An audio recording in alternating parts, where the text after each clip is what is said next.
Hello, welcome to tonight's episode of the Group Therapy Podcast. And we have another guest back again. Mick is back. Back again. Yeah. Guess who's back? Back again. Tell a friend. And as always, tonight's episode is brought to you by RU Game, the best comic book video game collectible store in all of Piqua, Ohio, located at 124. Yes, all of Piqua, Ohio. Located at 124 North Sunset Drive, Piqua, Ohio, 45356. And we are sponsoring, when I get done with this one, I'm going to shoot my other show tonight. So I'm going to do Saturday Morning Cereals when this is over. Yes. So brought to you by Saturday Morning Cereals. So, all right, today we are going to talk about a subject near and dear to me, given the fact I was born in the 70s, grew up in the 80s. I'm going to talk 80s crushes. The girl born in the 70s to late 70s. He's a little bit older than me. 74. I was born in 78. And the best part about it is some of these, I'm not gonna lie, this is gonna be, some of these women aged wonderfully. Some of them you're just like, oh my god, they're still gorgeous, and the other ones you're just like, what happened? Yeah. Okay, go route this way. We're gonna give our top 10 list. Mine's a little wonky because I forgot my notes and left them at the shop. Because I was sitting there jotting stuff down. I was so afraid I was going to leave. I came prepared. I brought my notebook. Literally, I brought it up on my phone, and Nice. it's a bunch of the ones that I was looking at, and some of the ones I had to talk Paul into adding the 90s in there though, because there was a couple of mine. Because I'm 4 years younger than him, I was like, dude, we got to add the 90s into it. The 90s for me are going to be honorable mentions, Okay. and there's going to be a couple honorable mentions from the 70s. Okay. Because for simple fact is my one crush that has been a crush, my first crush, and she was my crush until the day she died. And I loved Carrie Fisher. I loved Princess Leia Carrie Fisher, and I loved grumpy ass, angry old Carrie Fisher. I will not argue with that. Carrie Fisher, especially in Jay and Silent Bob Strike Back, where she's the nun. Dude, in all honesty, when I first saw it, I was like, who is that? She's so hot. And then I realized, I was like, oh, Carrie Fisher. Carrie Fisher. Oh, and it's literally like Carrie Fisher. I loved her because yeah, drugs did a hell of a toll on her, and she showed her age, but her personality and her grumpy, and it was just like, oh man, that's still hot. And then yeah, that's just. I'm just trying to see if anybody on my list has really been. I don't really think so. Nobody's really been like super drug addict-y or anything. There's a few of them that didn't. There's a couple that I thought were like really kind of wholesome, because they kept that persona forever. Yeah. And then you find out, like, oh no, there was the drugs and the cocaines. But then again, it was the 80s, so there was going to have to be. And there's a few of them I think on here that they just had those wholesome roles that they had forever, and then as soon as they kind of became of age or whatever, all of a sudden they were the slutty girl. What's funny is this goes to stuff I've been watching. I'm binge watching Community. Okay. Because it was one of the ones where I was like looking into stuff, and I went down this like weird rabbit hole of all the hidden messages and the hidden shit that they put. I never got into that with Community. I only watched like a couple of the seasons, and then I lost track of it. I was like, I didn't watch it originally when it aired a whole lot until my buddy goes, they did a G.I. Joe episode. Yeah, see, I didn't. And I went, what? And they're like, no, it's legit. The people from G.I. Joe, the original voice actors, it's filmed like an episode of G.I. Joe. And there's even like a toy commercials and shit for fake G.I. Joe stuff in the middle of it. Yes. Now I gotta watch it. And I'm like, oh, are you kidding me? And I went and watched that, and I went back and and this is like like towards the end, and I went back and found it, and I rewatched everything, and I'm like, I was missing this. They did like 6 seasons. Well, yeah, they did like Beetlejuice episode. Well, there's an episode. That's one of the ones that got me. They say Beetlejuice 3 times. Yeah. Okay, and what happens is it's on it's over like 10 episodes, and when they say it the third time, Maze is over visiting. When they say it the third time, it's during the Halloween episode. So this dude the dude dressed like Beetlejuice walks behind him, and I'm like, yeah.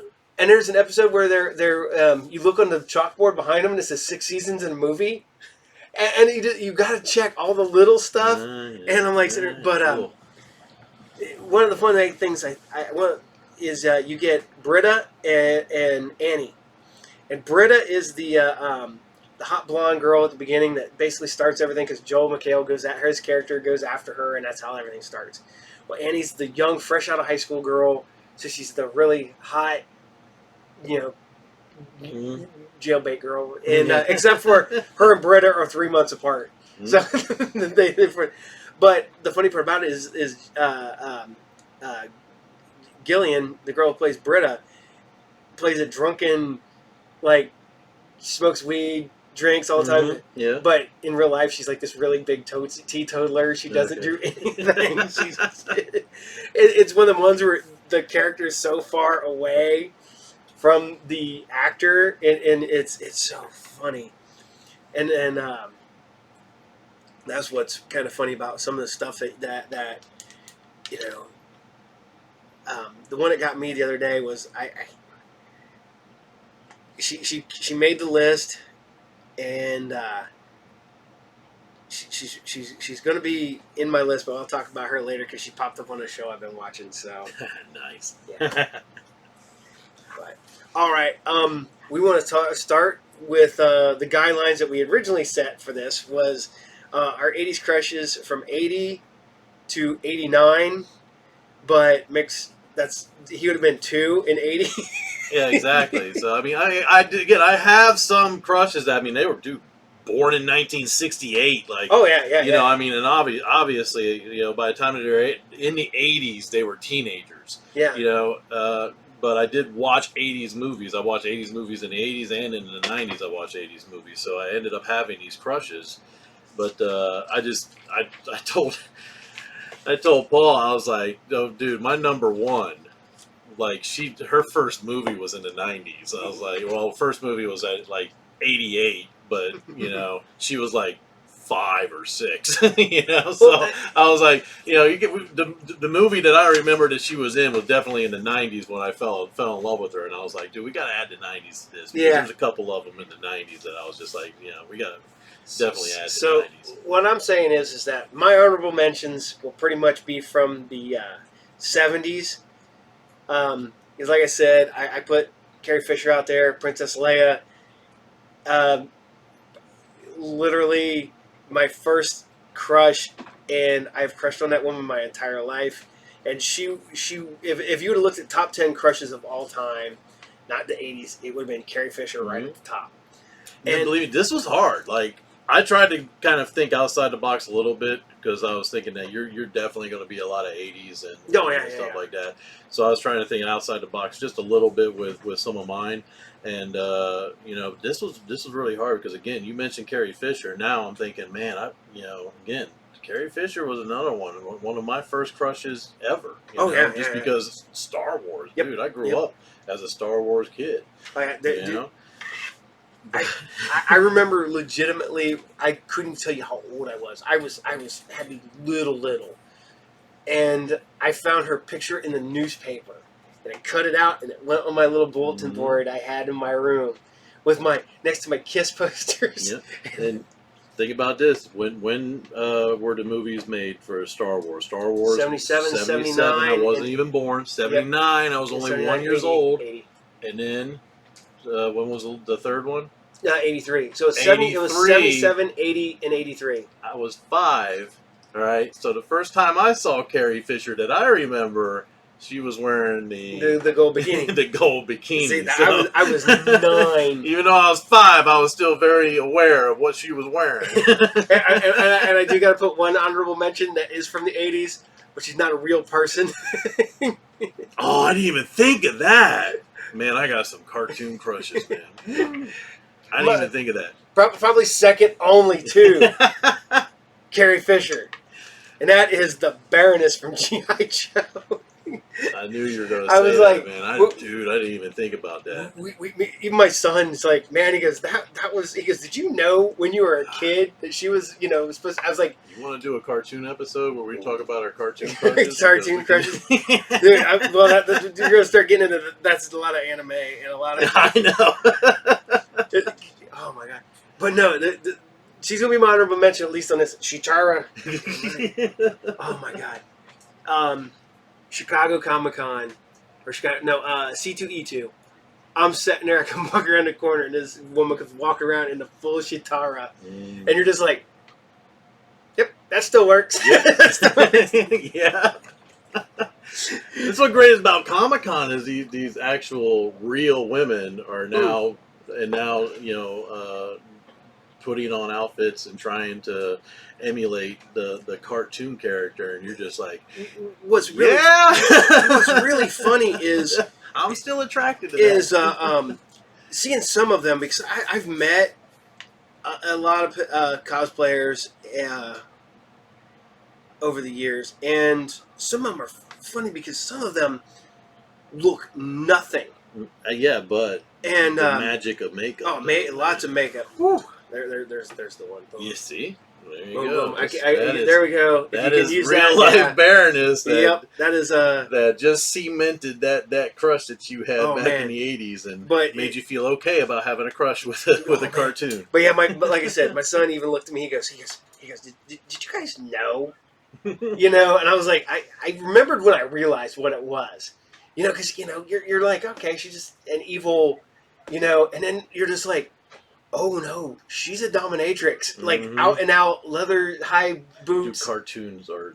We're going to get off topic here. Cartoons are, dude. Have you watched the first gen Transformers, right? Yeah.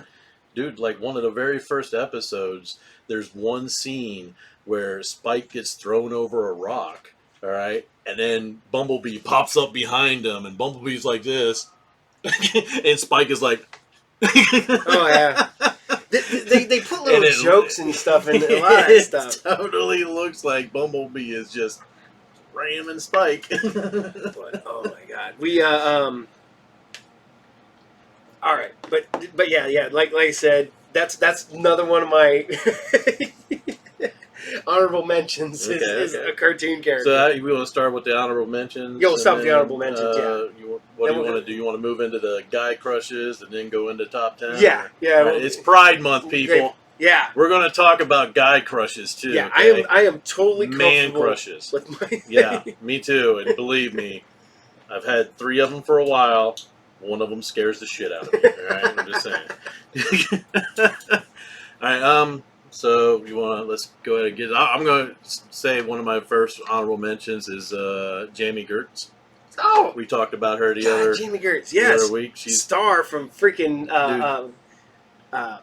Lost Boys. Yep, Lost Boys. She was in an episode of Facts of Life, or a couple episodes, or something like that. Solar Babies, Less Than Zero. Yes, Less Than Zero, Solar Baby, and then she did the one show with what's she like Jim Belushi's wife on a show. According to Jim? No, that was Courtney Thorne-Smith. Okay, who yet again, she was. Jamie Gertz. She was also in Twister. She was Bill Paxton's girlfriend or something like that. It's not. I just had a couple things. I just put a couple little Jamie things Gertz, to talk about. I'm trying to remember what the TV show. Still Standing with. Oh no, that's with Mark Addy, the guy, the British actor. That guy, right there. I have no idea. He's Mark Addy is in. He's in Knight's Tale. He's the big guy. Okay. Yeah. Hey, he's Friar Tuck in the Robin Hood. One of my favorite quotes ever. What did he say? Oh, he's Robert Baratheon in Game of Thrones. That's why I couldn't remember. Yeah, he's Robert Baratheon in Game of Thrones. He said the Pope may be French, but Jesus is English. But yeah, she did. Oh my gosh, she's done a lot of stuff, man. She was on Ally McBeal, ER, Twister. Dude, she's in all honesty, she's been in so many things from the 80s. She kind of died off there, but then she was still working again. She was in Twister. She wasn't in a starring role anymore, but she was still. Well, she did. Acting. She did. A movie like a year. Yeah. And then she did some TV. Mm-hmm. And then she did. She kept working. Yeah. Yeah. But Jamie Gertz was yeah. I definitely right up there. A star from freaking Star from Light, and that's where the crush began, right there. Either that or Solar Babies, but I would say it was definitely Lost Boys was probably the number one, where I had a little crush on her. My next one is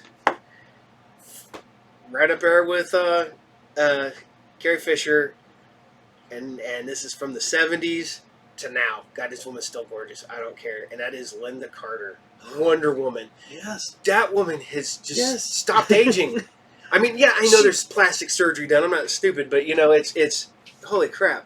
Just that little tidbit in Wonder Woman 1984. I mean, I don't want to spoiler alert. Spoiler, you haven't seen that one. All right, and again, I'm not spoiling much. She had a tiny cameo in Wonder Woman 1984, but it was enough to sit there and go, "Oh my God, she's still like, wow." The one that got me, and this is bad because everybody hates this movie, but I like it and I don't care. But I look at it completely differently than most people do. And that is the Dukes of Hazzard's movie, where she played Uncle Jesse's girlfriend. Oh yeah, yeah. I forgot about that. Holy crap! And was she really Uncle Jesse? Or was it just a girl that Uncle? Well, did they ever say that it was actually? They were implied that they were. It was implied. Yeah. Okay, all right. And the funny part about it is that's essentially a Broken Lizard movie. It's directed by one of the guys from Broken Lizard, Jake. Not even going to attempt to pronounce his last name because I can never pronounce it. But he's Ramrod from Ramrod. And she's in both of the Super Trooper movies. Ramathorn, yeah. Car Ramrod. Well, everybody from that show is pretty much in the movie too. I know exactly. Yeah. Thorny's in it. Yeah. Freaking Farva. Farva. Man. But Linda Carter, holy crap, that woman is was she like 77 or something? She's old. I say it, man, but dude, go back and watch the Wonder Woman TV series, man. You'll understand the reason why. She is amazing. Well, go back and this is gonna be bad. Go find when she did "I Was Made for Loving You" for Kiss on a TV special, and you're just like, and she's just born in no. She was born in 51, so she's 70. Mm-hmm. She'll be 70 and shortly. She's 60. Yeah, damn, seriously. Yeah, but in all honesty, they did that little teaser. You would think that the next Wonder Woman that they make, she's gonna have a really commanding role. I mean, she's gonna have a bigger role than that little cameo.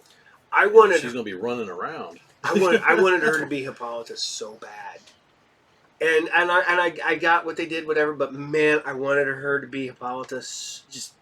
I thought, dude, have her be. That would have been perfect. Mm-hmm. Have her be Gal Gadot's mom, and that'd have been just.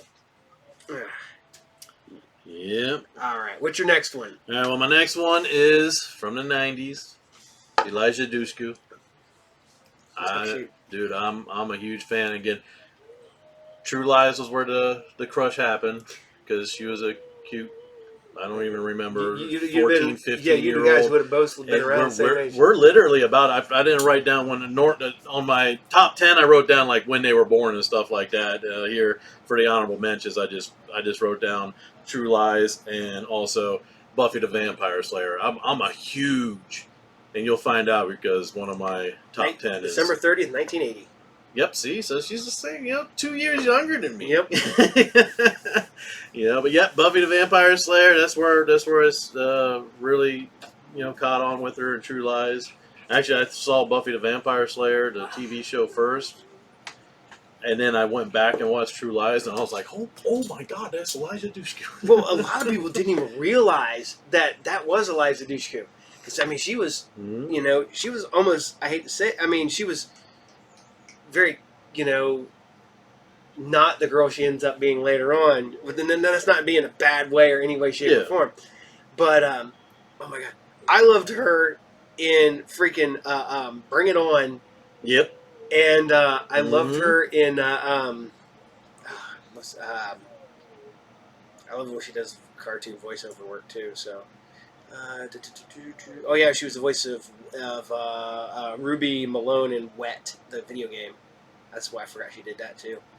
Oh my God, True Calling. Yep, oh, True Calling. That was another TV show I love. She was the girlfriend on one episode of That 70s Show. Oh yeah, Wrong Turn.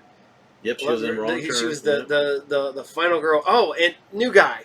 She was the. Oh yes. Oh my God. The bikini scene in New Guy, dude. Here's the best part about it is like the movie she did that like is Bring It On, Jay and Silent Bob Strike Back, Soul Survivors, New Guy, and then Wrong Soul Turn. Survivors sucks. It's a horrible movie.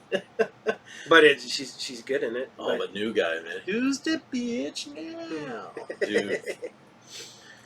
If anybody deserved a starring role, it was freaking, I forget his name, but DJ Qualls, yeah.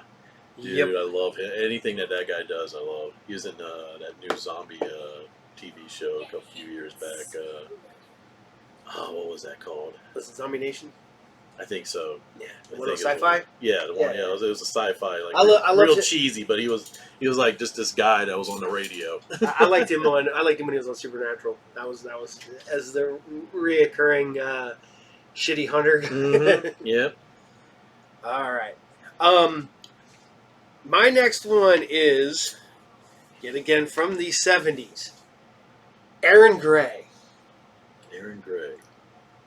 Wilma Deering from Buck Rogers. Okay, Buck. Okay. All right. I know what you're talking about now. She was smoking hot back, and she was the ended up being a stepmom on Silver Spoons. Yep. So yeah, Ricky Schroeder. Oh my God. And the guy that I helped protect, Alfonso Roberto. I can't remember. Alfonso Ribeiro. Ribeiro, yeah. Yeah, man. She when she was on there, I went back and rewatched Buck Rogers, and it was all definitely eye candy. Is what they were going for in that series, and I watched it, and all it was like, oh, it was a Star Wars knockoff. So I just loved it because it was it wasn't a Star Wars knockoff because it was Buck Rogers, but yeah. It came out in like '79, so my 5-year-old, 6-year-old brain was like, yeah, it's a Star Wars type TV show, and I love it. And then as I got older, I'm like, who's this? Oh, that's the mom on Silver Spoons? Yeah. So, yeah. And then she came back, and she's... I've seen her at a couple cons, and she's still looking pretty good. I mean, she's getting up there, but, we all are. It's Hollywood, man. I mean, if you let yourself go in Hollywood, that's kind of bad. Oh, yeah. So, all right. What's your next one? My next one is Christina Applegate. And you and I had a conversation. She would have been in my top 10, but there's one reason why. Because she was in this movie called Vacation. And it was the worst. That's the only movie that I have ever not been able to get through. I'm sorry. All right. Let's put it this way. I turned it off. I've never been able to finish it in one go. I've watched the entire movie. Not in one sitting. She lost me at crush status at that movie, and that's the reason why she's honorable mention, because she is Christina Applegate. We're talking Married with Children, Don't Tell Mom the Babysitter's Dead, Anchorman. Yep. I loved her all the way up until then, and then she did this stupid movie, the remake of Vacation, and it was the most horrible freaking movie ever. Now Tina's watching a show where her and Linda Cardellini, basically it's a murder.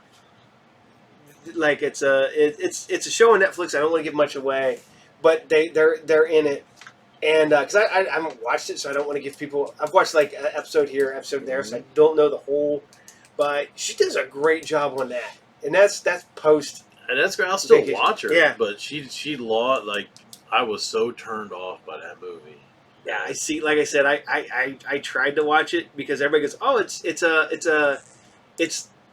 not a reboot; it's a sequel." Mhm. Because Ed Helms is Rusty from the original. From the, Yeah. Yeah. Which they should have just brought Anthony Michael Hall back. If you're gonna do that. Yeah, exactly. Yeah. And, yeah.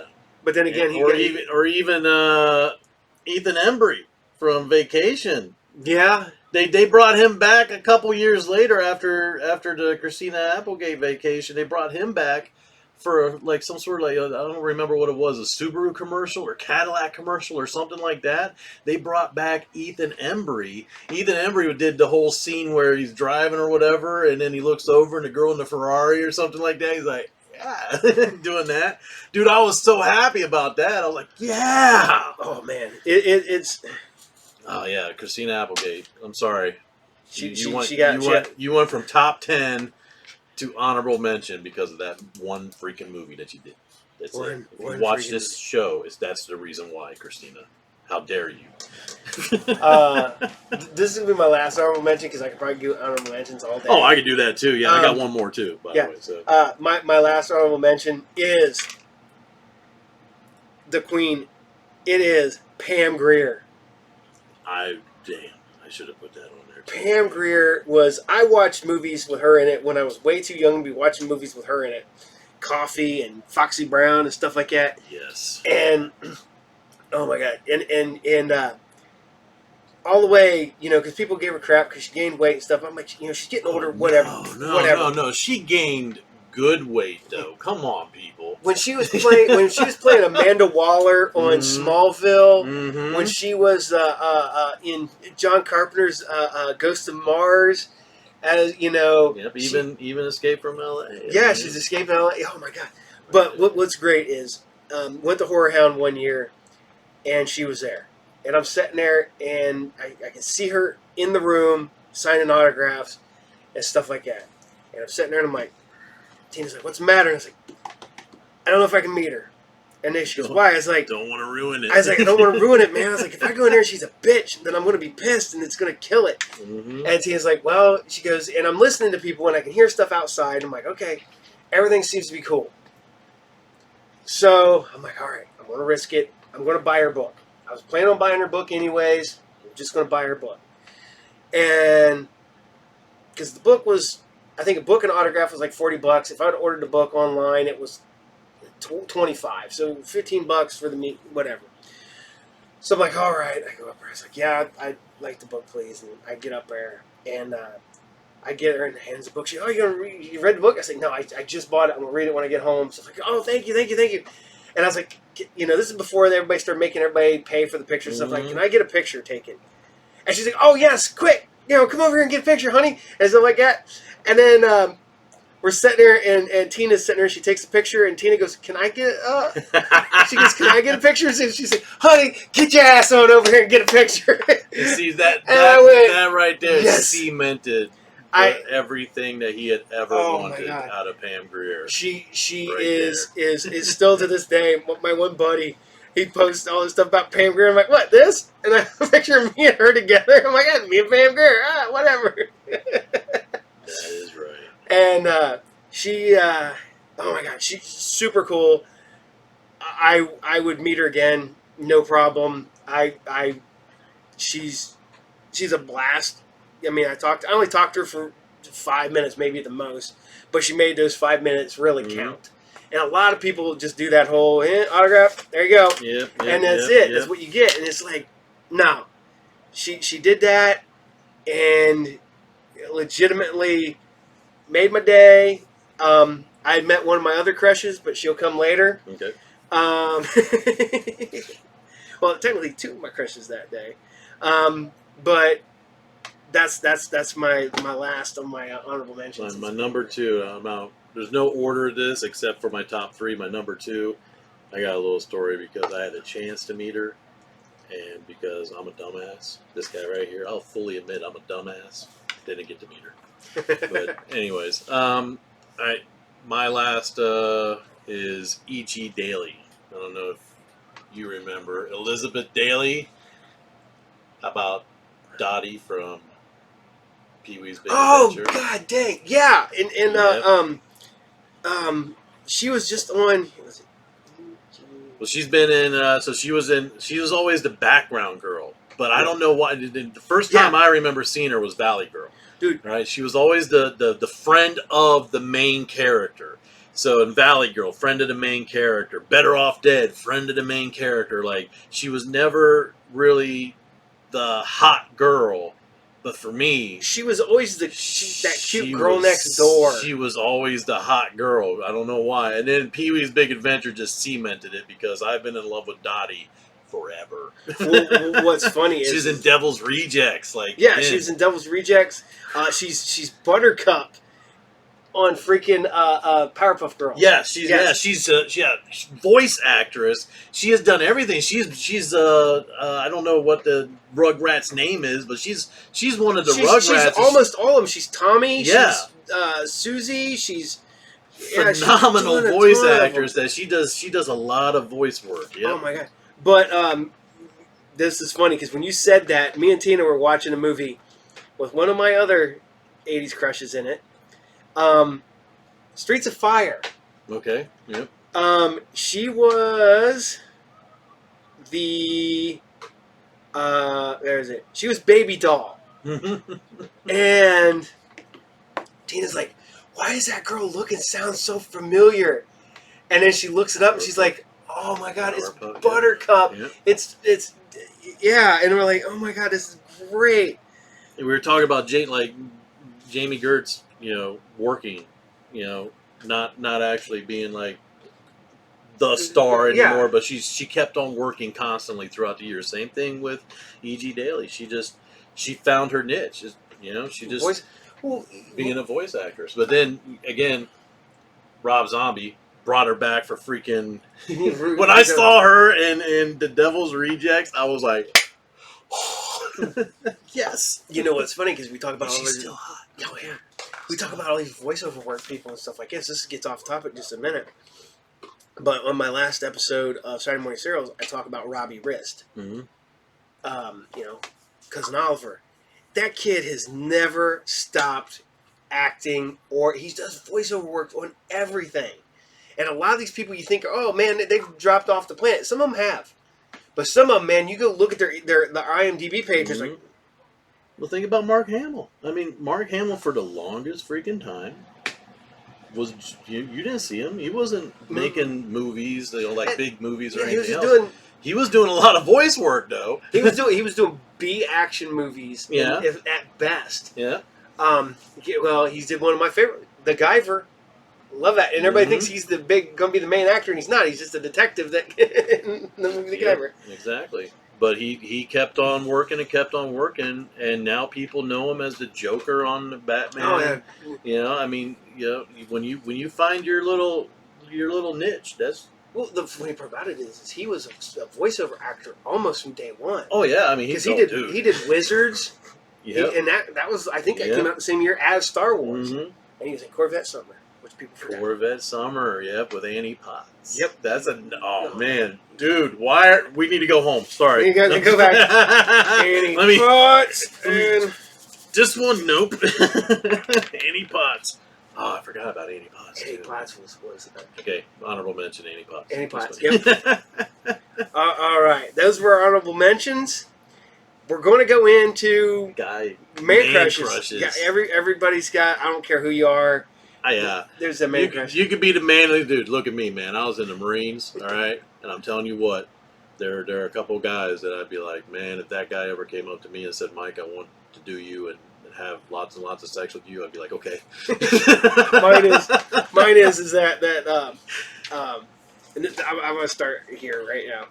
My one is, and it's funny because it started because my wife is Thor, Chris Hemsworth. I was like, the ongoing joke is that Chris Hemsworth would come up there and is like, yeah, you want to, and I'd be like, I'm honored. I'm not gonna lie. If I wasn't married. And there's a point where it was, what was it? Was it a couple years ago when they had, was it Blake Shelton was the best looking, was the sexiest man alive. I took a picture with him. I was like, this man exists. How are you the sexiest man alive when Chris Hemsworth is currently walking the planet? I feel the same way about one of my crushes right now. Oh, man. The one that scares me. I'm like, come on, guys. You just and it's funny because I used to always joke around, because you're always like, oh, they're a gay guy, whatever, trying to be macho and shit like that. As I got older, it's like, man, who cares? It's whatever. And I have the ongoing joke is that I was at the gym and I kind of got checking me out, and I was like, my first thought to go through my head was, that guy has great taste in men. Oh, actually, man. he probably has horrible taste in men at that time because I was not in good shape yet. People wonder, like again with like being me having man crushes and everything else. Like, listen, I was a Marine, right? Marines are some of the gayest straight guys you will ever see because we do some gay stuff in the Marine Corps, all right? And we just act that way, So we're perfectly, what's the word? I'm having a brain fart right now. Secure in our manhood. That I mean, dude, we've had like in the Marine Corps, we've had lists and everything else. All right, dude, what dude would you fuck? We'd write it out. All right, so let's get into it. My first man crush that I have had probably since day one of knowing who this guy is Robert Downey Jr. I don't know what it is, man, but you just watch Iron Man and fall in love with that guy. So. I want to say Robert Downey Jr. is not the classically handsome. I mean, especially if you go back to some of his early stuff. Mm-hmm. He's a weird looking dude in Weird Science. He was but he was trying to be. I don't know if it was the whole Brat Pat thing or something like that. Like he was just trying to be different from everybody else, or to that effect. But he was trying to be punk. Yeah, he was failing miserably, but he was trying to be punk. Well, he his dad was a famous actor and stuff like that. So he's probably had it's some big shoes to fill, and that's probably why one of the issues he had with his issues. But yeah, he was. Yeah, I mean his whole personality, mm-hmm. and realizing that he is just this dude who's like, I'm famous, okay. I'm still just a guy that. So I'm still glad that he's one of the people that he obviously had his problems. He had a drug addiction. His personality is an addictive personality. Like, he's one of these people. He has to be addicted to something. He finally changed his drug addiction into an addiction for fans and yeah, he really kind of threw himself into his work to where now he's addicted to making movies for fans and stuff like that. Like, have you seen some of the stuff that he's done, like with the Marvel stuff and stuff like that? Like, he's thrown watch parties for kids for no reason. Like, he didn't have to. Oh yeah, he just said, hey, we're all going to be over here. You want to watch this movie that no one else has seen yet? Like, what was it? It was either I think it was Avengers, mm-hmm. the very first Avengers. He literally got on Instagram and said, I'm going to be at this address. If you want to see Avengers, come on down. And it was like a week before Avengers even came out.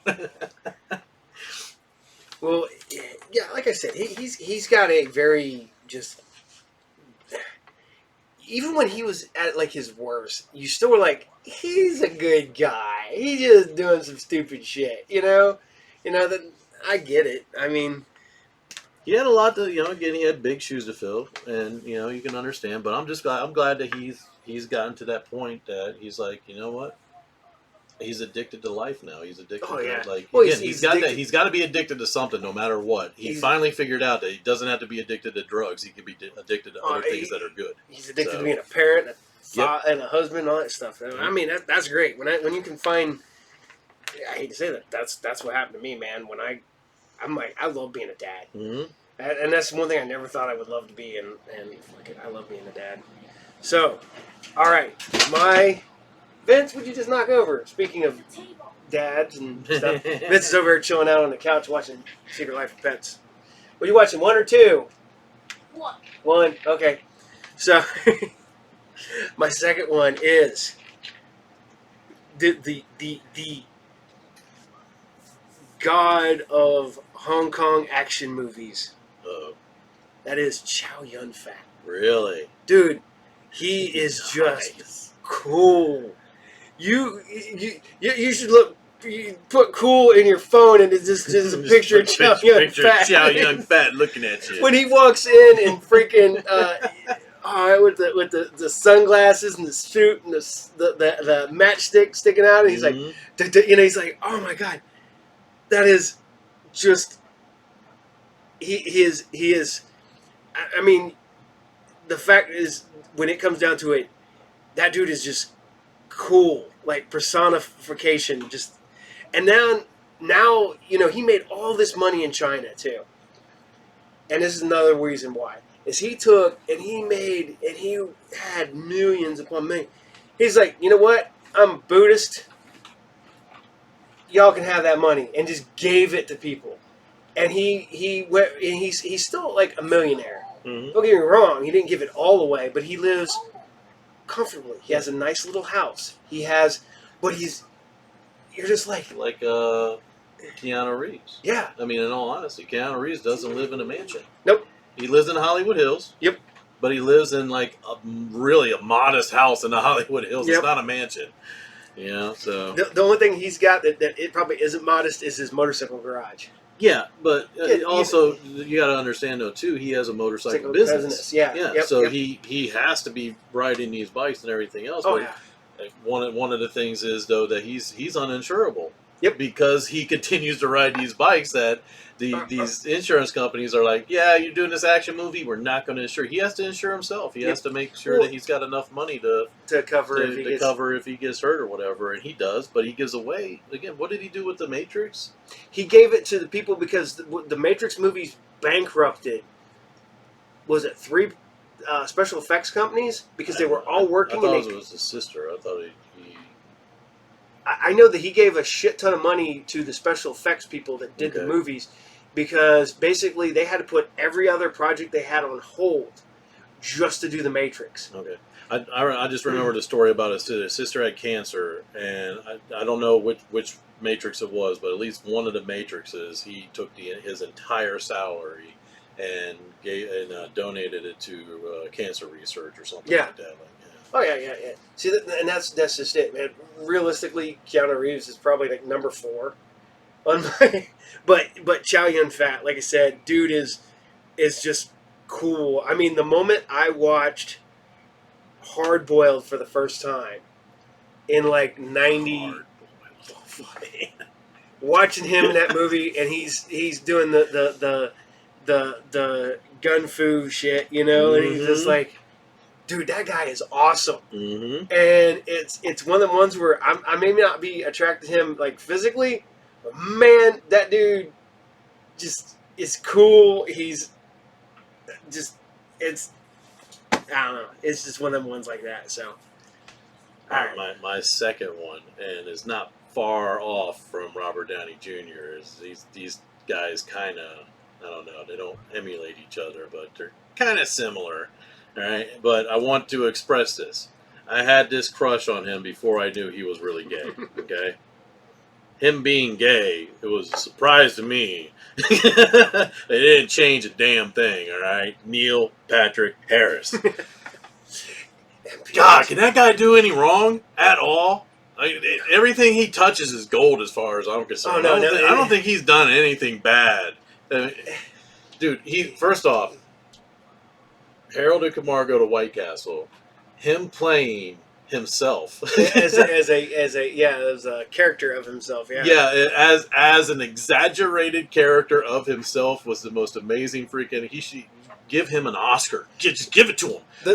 When he comes back later and he's playing Neil Patrick Harris, and was the Christmas episode where he's with his husband and he pretends like that they're not really a couple. It's just all a facade. I'm like, if you can make fun of that, seriously, That is great. That movie was another horrible movie. It was seriously, they didn't even need to make it. It was No. so horrible. But again, Neil Patrick Harris made it a great movie just because of that role right there, where he's like, oh, this is my husband. Everything else, our camera's off. Get away from me.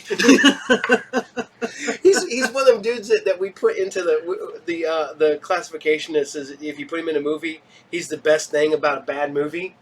Neil Patrick Harris is one of them. Mm-hmm. There's a few of those actors. We always joke around about if you want to make it better, put in Ewan McGregor. Mm-hmm.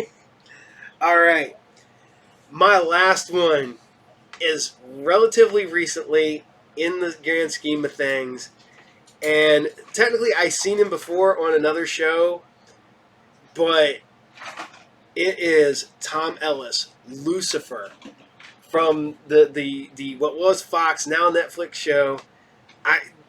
That dude is just cool. He's a handsome man, and he's a handsome man. Very handsome man. His accent too is pretty good. Dude, like seriously, like that. Really? Come on, look at that guy. Can you say no to that? I mean, seriously, if he walked up to you and said, "Dude, let's go."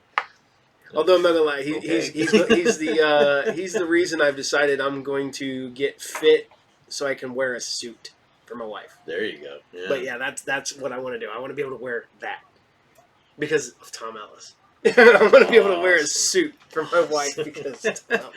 Is it Lucifer the only thing that he's been in? What else? No, he was on Doctor Who. Okay, yeah. He was I don't know why that just it's like, hey, focus in on that guy right there in the back for some reason. Let's see. He was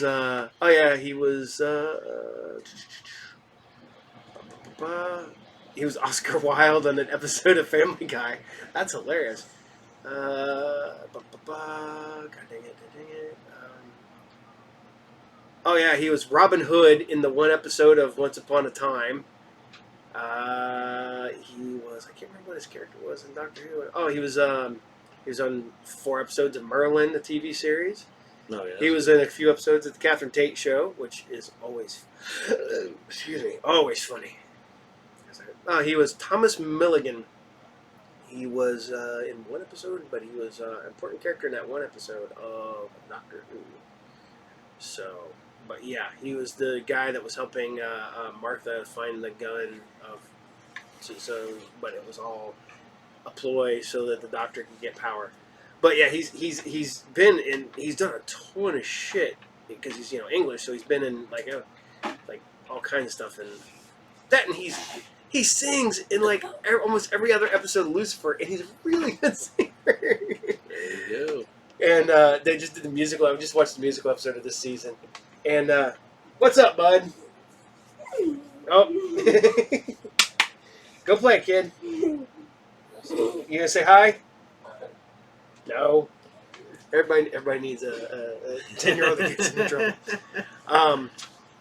But when he sings there, it's so much fun. And I like I said, I'm actually. I was supposed to go meet and greet with him. Not last year, of course. Year before last, and it was because I didn't have the time to go. I was up in Michigan. And part of me was a little scared to meet him. Oh, you see him just fainting. Oh! What happened? He fainted. Why? Because he's such a fan of yours. All right, my last one. It's relatively new. Too. Yeah. I mean, this guy has been acting since the late '90s. Everything else, but it wasn't until recently, and then all of a sudden, I just was watching a movie one day with him in it, and I was like, "This scares me." my friend was like, "What?" I was like, "I think I just added another man to my man crush list, and this one scares me because I'm a butch guy. I'm 6'2". I'm 285 pounds of pure manliness. But my next crush is Jason Momoa. I am not lying. It's his eyes. Dude, did you look into his eyes and tell me that you wouldn't have sex with him? He's a good-looking man. Like I said, I'm going to go back on that one, too. Is a lot of people, like I said, with Blake Shelton, I was like, this man is on the planet.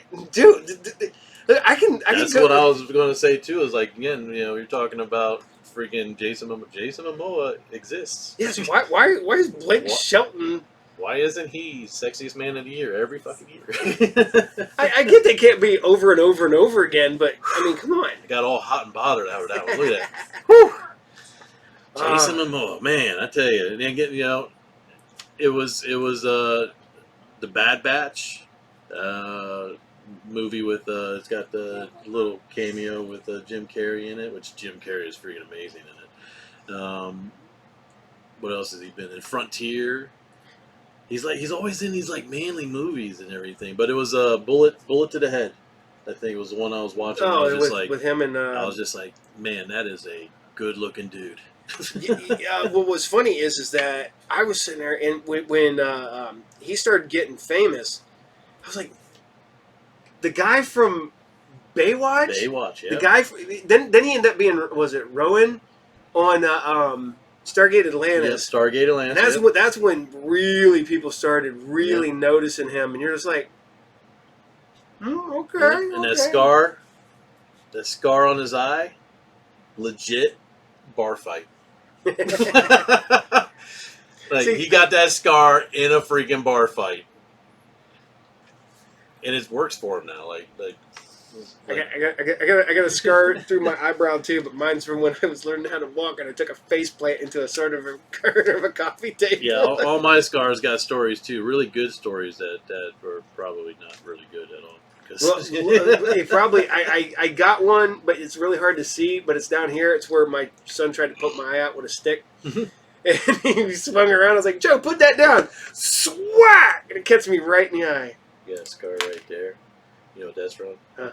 I had this knife and it had a little finger thing, and I was twirling it. Yeah. That scar right there is from a fence post. There you go. I got right there. I was wearing my class ring when I tried to dunk a basketball. Now we're going off topic. Yeah, I got a scar on my ring finger from where I had my wedding band on, and I was leaning on a machine and it caught it, and I'm sitting there trying to get it off the machine. Yeah, what was it? Pain is temporary, glorious forever. Chicks dig scars. Chicks dig scars. No, they don't. Yep. No, they don't. If you're cool looking and you got a scar in your eyebrow or something, then yeah. Yeah, if you're Jason Momoa, got the scar above your eyebrow. You chicks dig it. Oh man, Can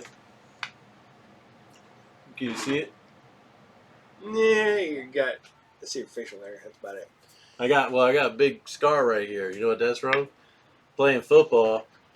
Caught the football, turned around, forgot that there was a big concrete block with concrete pylons, and tripped over it, and then right on it. No. Yeah, I busted my teeth in my lips because I took a hockey puck to the face. I've got scars. What's real bad? I got big scars like in my arms and shit from years of working in factories and whatnot. But yeah, we're getting way off topic here. Yeah, way off topic. Let's get back on topic. We're going to stay on topic. We're going to take a quick break. We've been talking for like an hour. Yeah, we've been talking for 55 minutes. So we're going to take a quick break and we'll get some notes in order. And we'll be right back after these messages. After these messages, we'll be right back. Announcing Pound Puppy's newborns. Pound Puppy, you're so sad and lonely. Dry your tears, now you're my one and only. Pound Puppy, you're my newborn baby puppy love. These newborns need special loving care. You can diaper and dress them in cozy outfits. Pound Puppies and outfits sold separately. And take them visiting or sing them their very own lullaby. Pound Puppy, you're my one and only puppy love. Pound Puppies newborns, new from Tonka. Make way for the red, white, and gold. Make way for Captain America. Pull it! A red-blooded ex-Marine with nerves of steel and a backbone to match. They're all gonna die. It's the neutron bomb. Steve Forrest, the arch-enemy scientist. We detonate the bomb at exactly 11:58. A doomsday showdown and a deadly race against time for Captain America. Monday at 8 on 33's Prime Movie. All right, we are back. Yeah, And you like them commercials. Yes. All those old commercials, man. Yeah, I keep putting one I love, and I keep putting it on a lot of episodes. Is I have the V. The series. Yeah. V, the series. Yes. See, next week on V, the series. see, Is she a reptilian? that's another one, man. That I had a crush on Diana from but literally that's like one of the only things she did. So I had to I kind of had to tweak mine a bit because I had some girls that were like a lot of B movie actresses, a lot of girls who kind of did maybe 2, 3 horror movies, or people forgot about them, or they were Italian, or they were. Yeah. But all right, these I have none in no particular order except for maybe my last one. My top 3 are my top 3. I put those in my top 3 as my top 3. There's a reason why, as you'll see that I have a type. I really do. There's a type of girl that I like, and top 3 will definitely show you that type of girl is kind of dark and kind of spooky in ways, and yeah. Okay.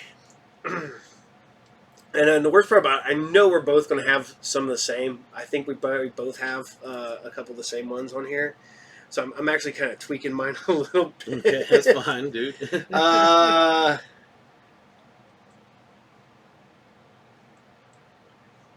on right here. I don't know if that's on yours or not, but we'll go with that one.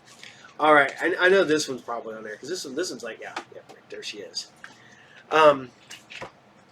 Well, good. We can knock off number 10. We're going to knock off number 10. And mine goes, this goes way back because I found her in a movie called Space Hunter, Legends, Adventures in the Forbidden Zone. Mm-hmm. And she was, I think, 14 or 15 when she did that. Mm-hmm. I think I was like 12, maybe. And I was like, this girl is so cute, you know. And then she suddenly started appearing, and she became the Brat Packer, Mm-hmm. and she was everywhere. And that girl is Molly Ringwald. Molly Ringwald. Now, I will say this, that the first time that I saw Molly Ringwald was as John Hughes. So it was Pretty in Pink, Breakfast Club. I didn't see Space Hunter until probably 4, maybe 5 years ago. I'm not sure. It was relatively recently, and I was like, "Damn, the mouth on that girl." Oh yeah, she was great in that. See, and the funny part, like I said, and this comes back from when I would go to the old Pickle Theater downtown, Mm-hmm. and you would like Saturday afternoons, you would get the kids movies or the sci-fi or the whatever movies on Saturday afternoons, and that's when I watched that movie, and I'm like. And little dumb fucking, 11, 12-year-old Paul was like, that girl is so cute. I like that. I was like, Molly Ringwald. Okay, so she was born in 1968. She's definitely older than me. Yep, she's older than me. She's older than you. 6 years. 6 years older than me. First movie was a movie called The Tempest, 1982. Have no freaking clue. I've never even seen that. She was also in an episode of Facts of Life. Facts of Life. Yep. And I said the crush I had was 16 Candles. I think 16 Candles was the first one I ever saw. Then I saw Pretty in Pink, and then Breakfast Club. I think it was 16 Candles that I fell in love with her. I think for me it was. I'm gonna have to say it was Breakfast Club, then probably 16 Candles, and then probably Pretty in Pink. She is the reason why my first ex-wife was a redhead. She is the reason why my second ex-wife is kind of a redhead. Yeah, no, I'm not going to say that much. I was like, I kind of know where my whole thing with my redhead wife comes from. His wife is redheaded, so. I'm not going to say that she wasn't part of it, but that goes back to that whole cartoon thing that we all grew up on. Oh yeah, Molly Ringwald was, and what got me was she kind of disappeared for a few years.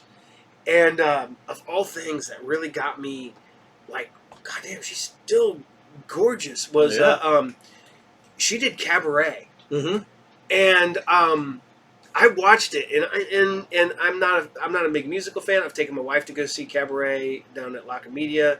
I didn't watch the oily one, but I'm like sitting there going, that can't be Molly Ringwald. And I had to go watch it because I'm like, oh my god, that is Molly Ringwald. That was a big surprise, And in all honesty, because she hadn't really done anything in a long time. Yeah, and she then, just I did, mean, like, here and there. Yeah.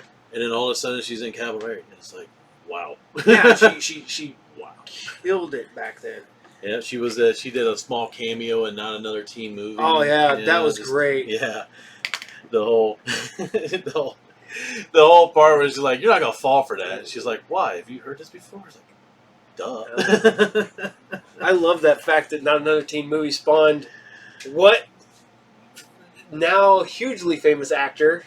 Oh man, freaking what's his name? Captain America. Chris Evans, man. Chris Evans. You go back and rewatch that, and you're just like, oh my god.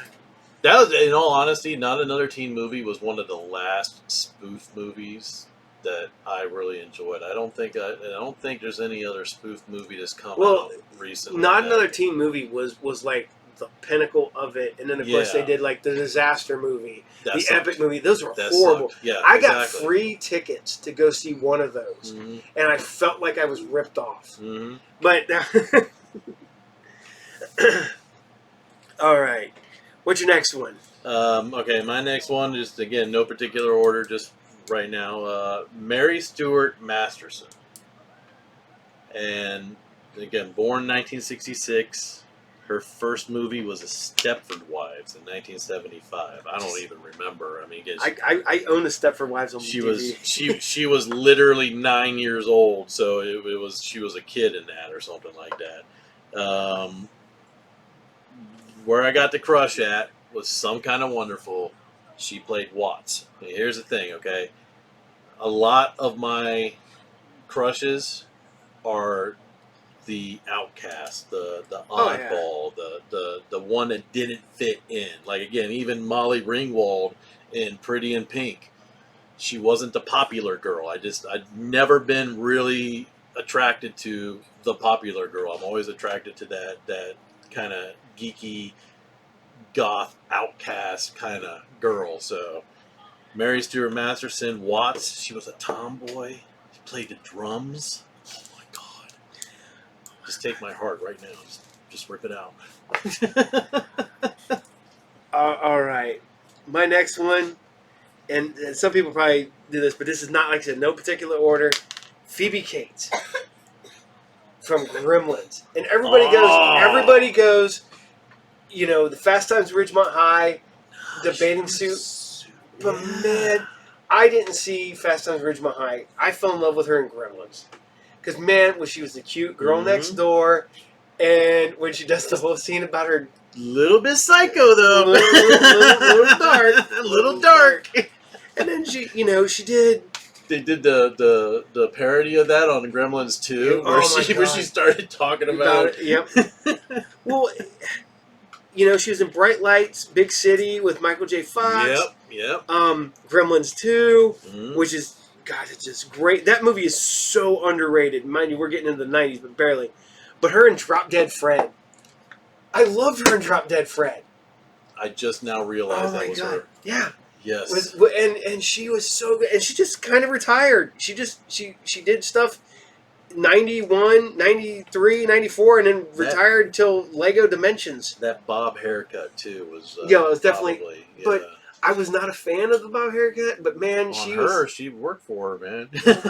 I had the and it, like I said, I didn't go back until watch like Ridgemont High was 82 and Gremlins was 84, so I'm 10 years old when I see her in Gremlins. Mind you, I was probably like 12 when I saw Fast Times at Ridgemont High for the first time. And I was like, oh, okay, yeah, that explains a lot, you know.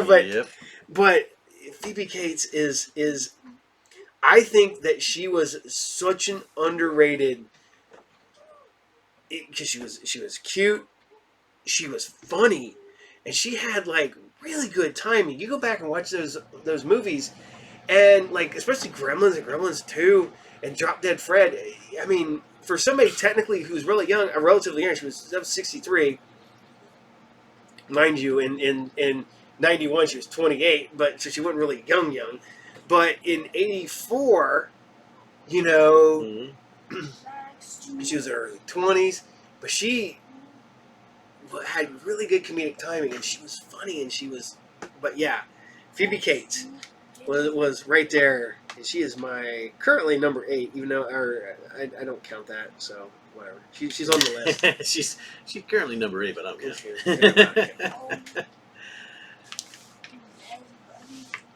All right, so we're going me now. Yep. All right, number 8 for me, Natalie Portman. And this was one of those, again, where I had to explain the last time where I was like, okay, so my crush with her was The Professional, 1994. I mean, she was born in 1981, so in 1994 she was 13. Yeah. I mean, I was born in 78, so in 1994 I was 15, 16. So yeah, it was. I mean, was it fully again, acceptable? It was, then. you know, again, but I've had this crush forever, and like all of a sudden people were like, "Oh my God, she was so young," and I was like, "Yeah, but so was I." You know, at the time. But yeah, our first movie was The Professional, and the crush was The Professional, and then ever since then, dude. I mean, she's been in. Dude, I've seen the movie like Where the Heart Is. You ever watch that movie? No. It's a movie where she's a teenager. She gets pregnant. I think from what I remember, her home gets destroyed by a tornado or something like that.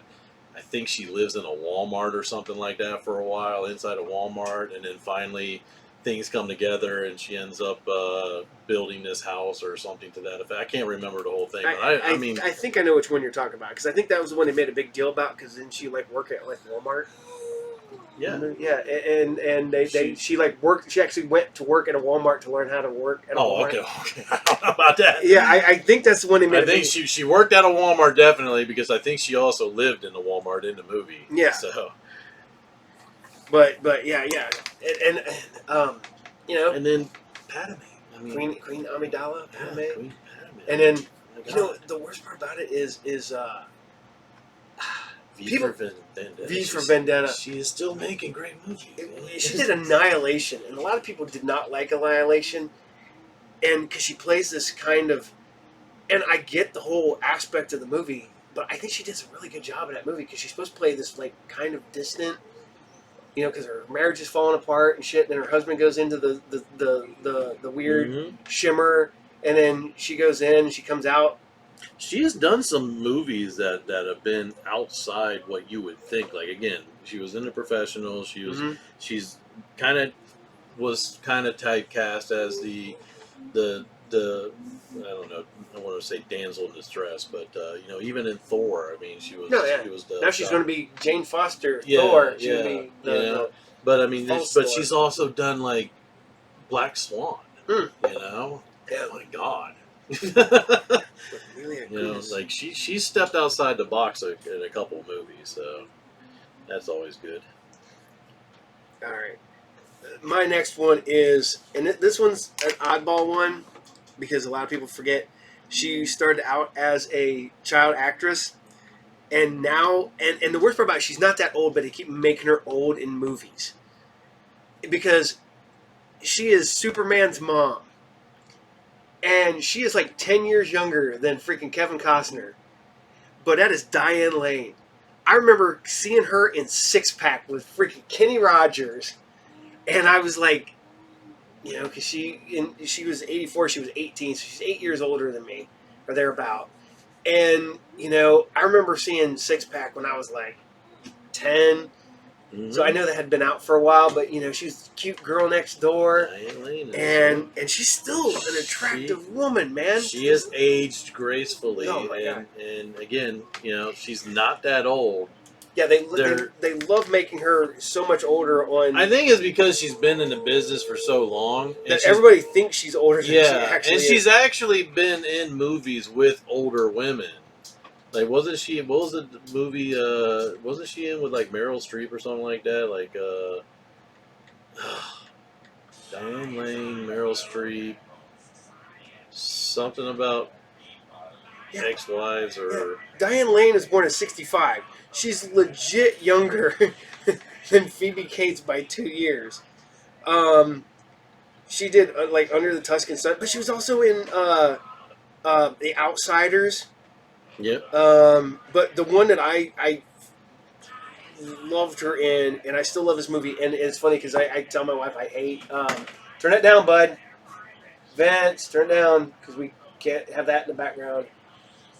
Turn it down. Sorry, maybe we can get that. Sorry, that's what happens when you have a 10-year-old. But I'm not a fan of musicals. But every time I find a musical that I like, I try to get my wife to like it because she loves musicals. Streets of Fire. What was the rock and roll musical fable? The rock and roll fairy tale or whatever they called it. And her in that movie, she was so cute and everything. And then, like I said, I was relatively young, and I fell in love with her in that movie. And I've always thought she was, attractive from Six Pack when I was a kid to Streets of Fire, and then as the movies came along, well, like I said, she was Perfect Storm. Perfect Storm, yeah. She was Mark Wahlberg's. Judge Dredd. She was Judge Hershey. Yeah. Yep. She was in Chaplin. She was in Night Moves with Christopher Lambert. She was in the Cotton Club. Yeah, Outsiders. She was Cherry Valance in The Outsiders. Outsiders, yep. Six Pack in 1982. I was 8. I was a young child. See, this is like, again, these crushes, man. You see these movies, and you might not at the time, like the very first time that I watched Molly Ringwald, I probably didn't have a crush on her. But throughout the years of rewatching the movies over and over and over again, it's like, man, you just start growing up with them, you know.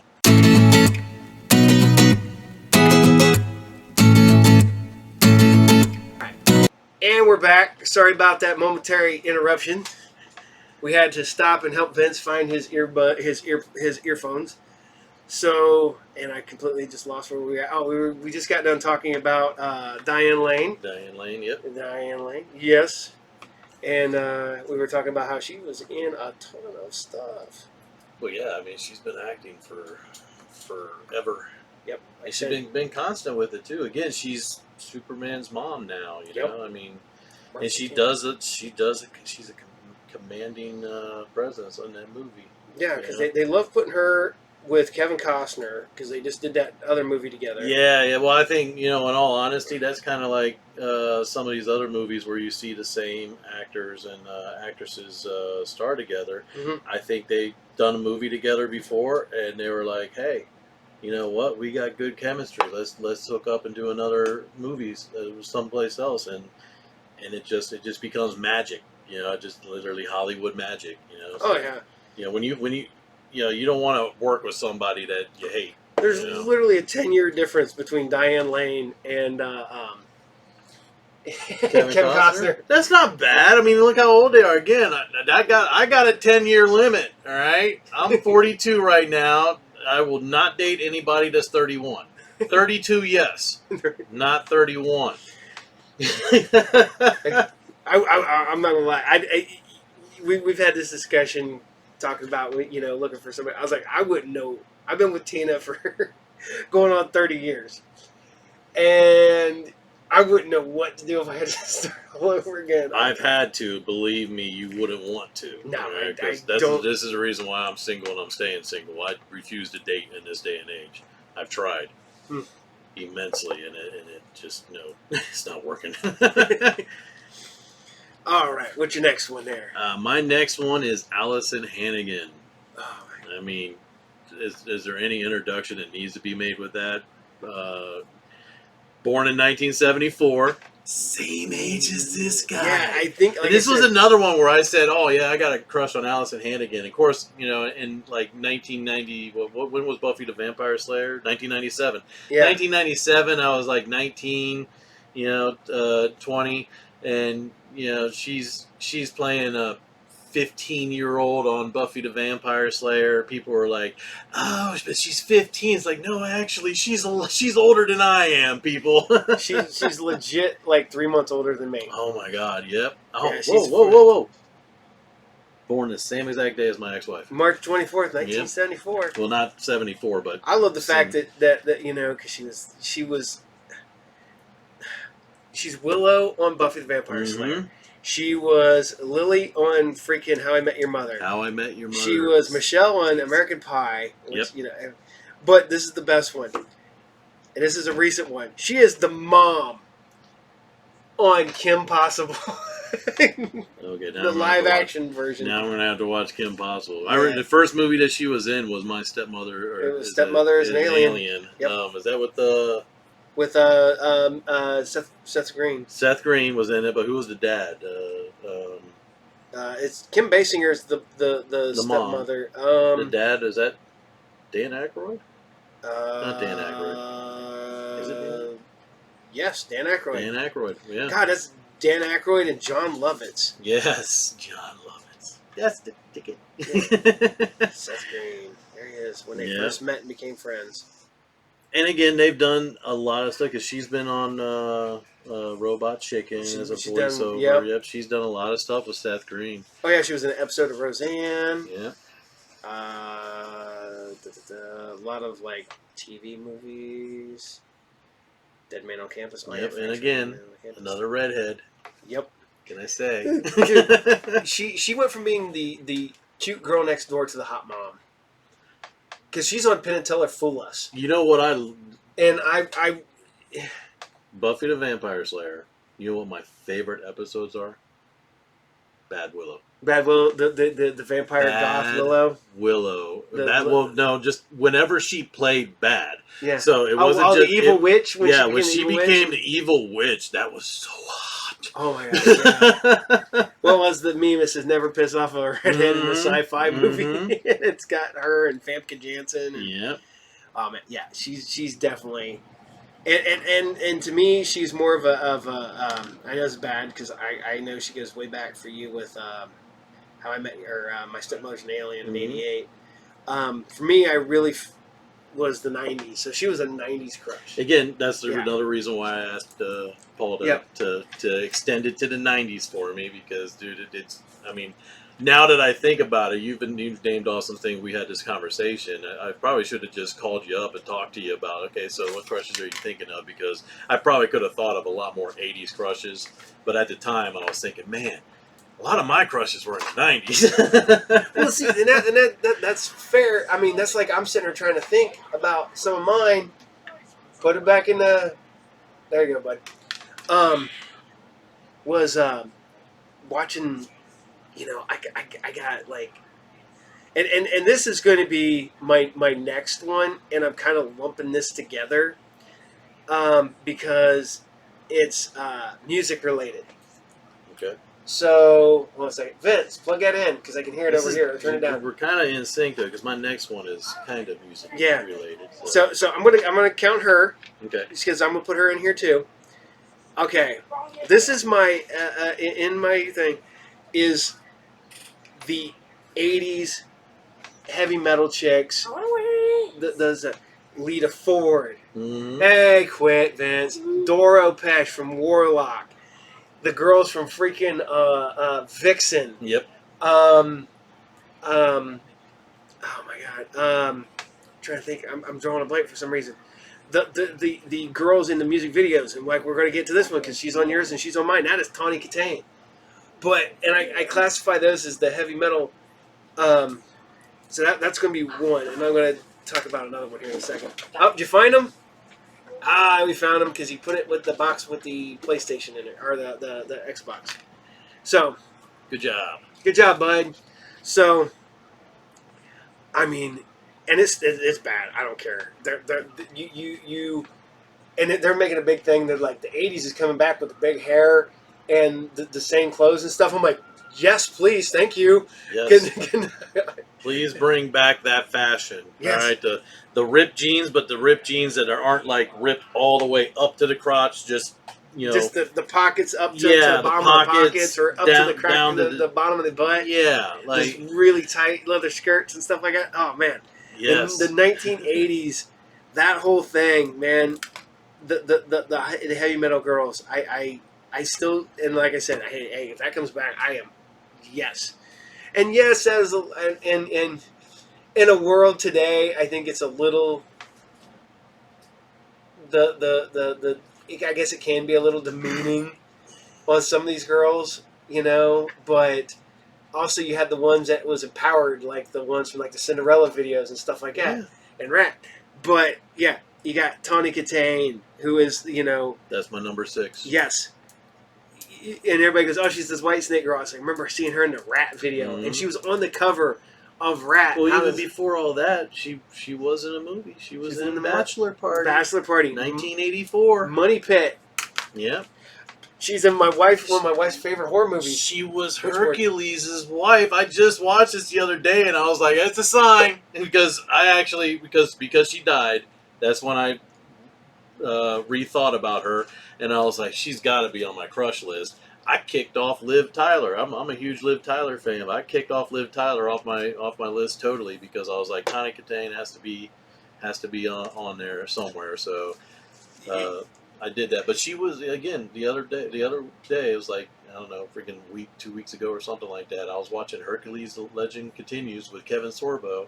She was his wife in the first episode. I'm not sure. Again, I haven't watched very many episodes. I'm not sure if they like do flashbacks with her or something like that, but she was his wife in the very first episode. Wife had died, so I love her because she's in one of my wife's favorite horror movies. I like a horror movie too. She's in Witchborn. Mm-hmm. You know, like I said, she was in the Money Pit with Tom Hanks. She was in Bachelor Party. Tawny Katane was I think she was unfairly kind of thrown into the video vixen thing. And well, okay, so was she dating anybody in way? Was that the reason? Yeah, she married. Yeah, she married. I mean, Dave again, that's for me. That's perfectly all right. You know, I don't think she was thrown into it. I think she chose. Oh yeah, she was definitely. But because she was already making movies. Yep. You know, again, like okay, so coming up, one of my she's in the first 3 pilot movies for Hercules. So Hercules in the Circle of Fire, Hercules in the Underworld, Hercules in the Maze of the Minotaur, and then she comes back for Hercules for 3 episodes of Hercules. My next one is a music video girl. Started off as a music video girl. She was making movies, but the same year, Tawny Katane was making movies in 1984. Mm-hmm. She didn't do Whitesnake until 1987. Mm-hmm. I think, in all honesty, she wasn't thrown into the video vixen thing. I think she chose to be video vixen. Like, she said, hey, you know what? I'd love to be the girl in Whitesnake's car. Yep. and that worked out pretty well for her because everybody remembers. And what's the Stacy's mom? Stacy's mom has got it going on. Who does that? But it was doesn't matter who does it. It's a fact that Rod Stewart's ex-wife. But no. I'm just talking about in the thing.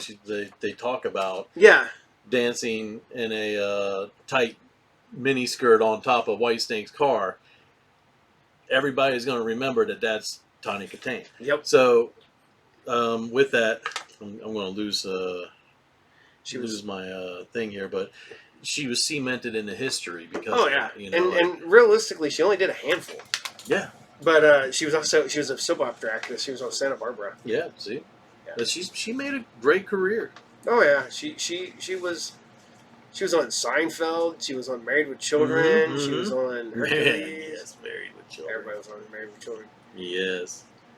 She was probably a dream sequence with Al. Al, I believe so. Yeah, she was Dominique, is what it says. Yeah. But oh my god, dude, we could do a whole freaking episode on the hot chicks on Married with Children, Oh because freaking Mila Jovovich was in there. You had Tia Carrera. You had Bobby Brown. Yep. You had Jessica Hahn in her heyday. Mm-hmm. You had, oh my god, that show. Oh, you had Joy Lauren Adams early on. Oh man, and there's a lot of girls who started out on that show who went on to bigger things. What's bad is I'm gonna go with my next one. She's probably on yours. No, you said you took her off. Christina Applegate. Yeah. Well, I never put her on there. She was in your back in the day. She would have been on my top 10, but she was on your honorable mention. Yeah. Christina Applegate was my crush during the run of And it's funny because I was never a big fan of blondes. It was always redheads or brunettes. And then she came along and kind of threw that whole thing out of whack. And it's funny because I legit was going through my old posters. I found my high school posters I had on my wall. You sent me that one poster, and I was like, "That's got to be the most metal poster." Oh yeah, ever, her with dude. the leather top, the snake, leather, and snake, and eagle. Yeah, and yeah, I have those. I have I had those 4 posters hanging up on my wall. Mm. It was, like I said, one of my big thing was Christina Applegate. I had the biggest crush on her as Kelly Bundy. What's funny now is I think I have a bigger crush on Katie Seagal now than I do have on Christina I Applegate. will fully admit that is now that I watched Married with Children now. See, back in the day, again, teenage years, it was definitely Christina Applegate. Yeah. You go back and watch Married with Children now, and you're it's Peggy Bundy. Katie Seagal. Well, I'm not gonna lie. The first couple seasons, not so much because they had a bad wig on her and stuff like that. Yeah, still. But yeah. man, well then when she went on to Sons of Anarchy. Yep. Oh yeah, she's Oh still. my God. She's still amazingly hot. Yes. And then, but Christina Applegate was. She was in what was that 8 Rules to Dating? Oh yeah, Dating's Daughter 8 Simple with, Rules for Dating My Daughter with John Ritter from John Ritter, but before he passed away. also Penny from the show that you hate. Yeah, Katie Kukulik or whatever. Katie Kyoko. Kyo, I don't know what her Kyoko, name I don't is, know. but yeah, she was in that. Yeah. So Yeah. it was funny as they had Ed O'Neill on that. After John Ritter died, they had Ed O'Neill come in and try to help save that show. Well, they brought in Rockford Files. James Garner. James Gardner. Yeah. Yeah. But yeah. So, but yeah. Yeah, and that was a good show. That show would have lasted a long time if John Ritter didn't die. Yeah, that was a fun show. I liked him when he did the show with Marky Post. See, the one where they were the night shift. I know. No, that was Night Court. Yeah, Night Court, but it was. But Marky the one where Post. they were basically political people. I can't remember the life of me what it was called. But Marky Post just barely missed being on the list. Marky Post as Christine from Night Court. Yeah, yep. That's Christine what I remember. Sullivan Yep, from Night Court. Yep. With Richard Mole as Bull. Yeah, bullshit. God, I love that show growing up. Oh my! I got the box set of like season 2 in the shop, and I just watched that, and I'm like, I was gonna put it out on the shelf. No, that's where it's gonna stay. It's gonna stay in my collection. It's gonna stay in the collection. I love, dude. Those are the perks of owning a comic book shop. Hearts of Fire. Hearts of Fire. Oh, Yeah. Okay, all right. I've heard. I didn't really watch it, but I've heard of it. Yeah, stars 2 politicos that fall in love. They were on the opposite end. Yeah. It had Billy Bob Thornton on it and Clark Duke. Jesus Christ, it had a bunch of big name people on it. It had Berta. Hell. Billy Bob Thornton. I was watching. What was that Blood In, Blood Out the other day? old freaking Mexican gangster movie. And guess who's in it? Billy Bob Thornton. Well, that's like going back. And one of my favorite movies is Tombstone. Yeah, and he's in it as the guy who Wyatt just smacks the shit out of and takes I forgot you were there. You can go home now. Carry on. That movie's got Stephen Lang before he was in Avatar, before he was anybody. It had Billy Zane. It had freaking Jason Priestley.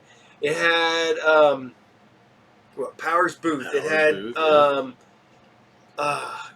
Terry O'Quinn. It had of course. This movie had everybody in Yeah, it. I mean, you want to talk about star-studded, it really did. It had oh yeah. So Bill Paxton, freaking all right. Pretty much everybody. Okay, so we'll go into my number 5. Yep. Number 5, again, we're going to go with Video Vixen. She started off Aerosmith. She was the Aerosmith girl forever for like pretty much all the 90s. The crazy, amazing crying era. Yep, right there, amazing, crying and crazy, Yep. freaking Alicia Silverstone, and the that's where I fell in love with her. Those things, and then I moved into the movies. So did Crush. No, Crush was great. Clueless. Clueless. Yo, God. And again, and speaking of Clueless, did you see Alicia Silverstone doing the lip sync with Iggy Azalea's rap song where she dresses up like Clueless? Yep. Alicia Silverstone puts back on. What? Do you have War of the Bounty Hunters issue 1? Yeah. Like the new one? Yeah. Have you read it yet? Yeah. Can I borrow it? Yeah. Where is it? It's probably in that box. In one of these boxes over here. Check the boxes. You're off. You're kind of off camera. Okay. As long as you don't hit that legacy box, then you'll be on. See, Joe's over here, and Joe does not want to be on camera. So, yeah, Alicia Silver. I loved her in Blast from the Past. Blast from the Past. So that was one of the Yep. And I don't care what anybody says. You can call her fat or whatever. She gained weight. She couldn't fit in her suit or whatever. But what was that? Batgirl. What? Yeah, she was Batman and Robin. Was that Batman and Robin? Yeah, Batman and Robin. Batman and Robin. I still loved her. I don't care. You were okay, at least. Yeah, don't matter. Don't be body shamed. She's still beautiful no matter what. No, but then she became because of that she became vegan and then did all that and lost all that weight, and now she's still super. Have you seen her lately? She's still super hot. Oh yeah.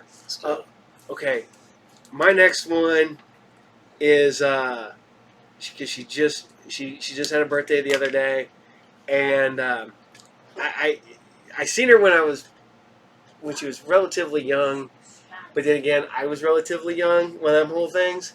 I didn't have a crush on her. I did have a crush on her when she became on Roseanne. But it's Danielle Harris. Okay. She was the second Becky.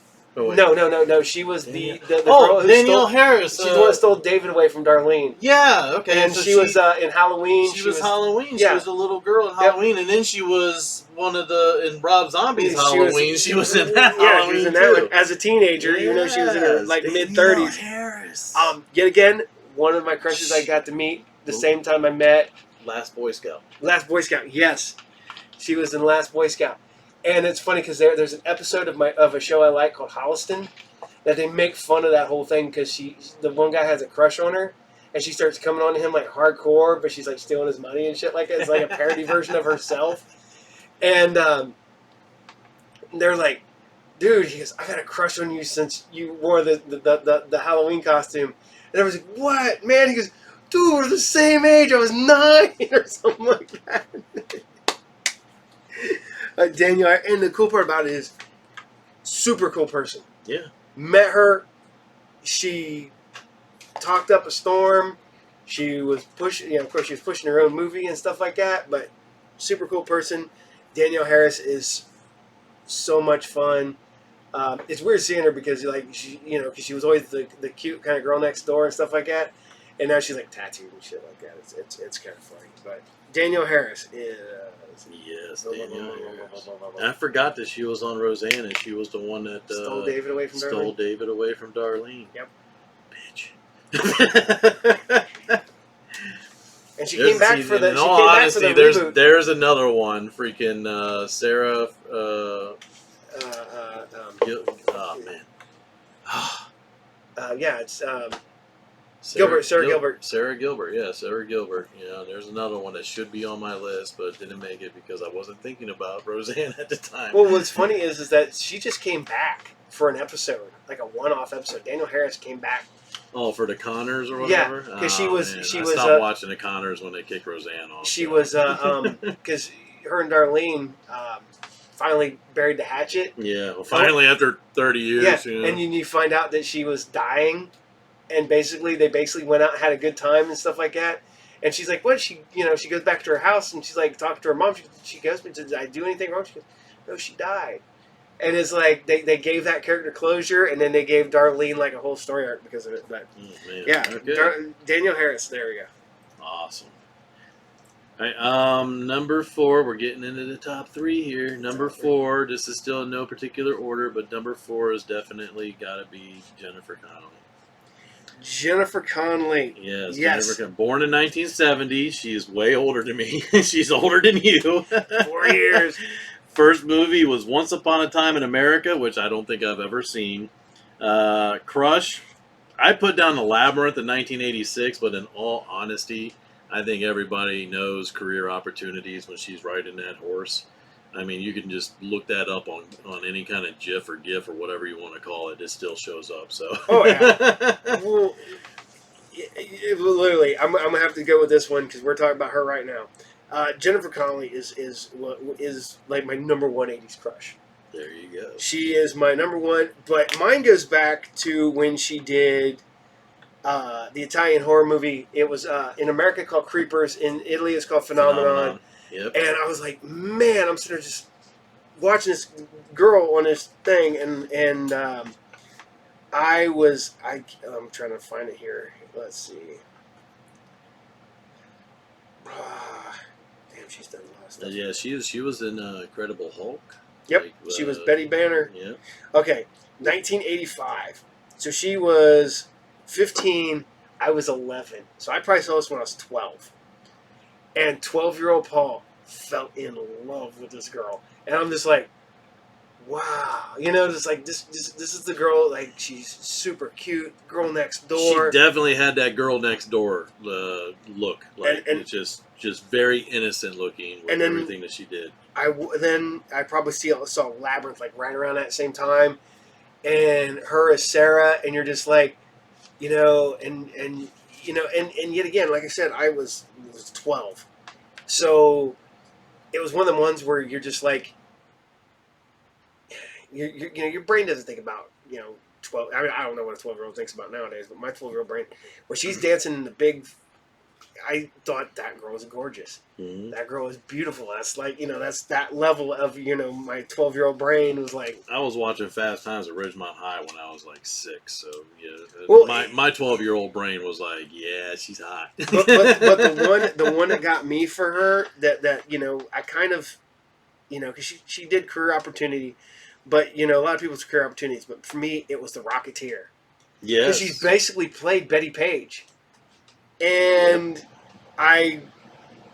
then she just kept doing that kind of wholesome.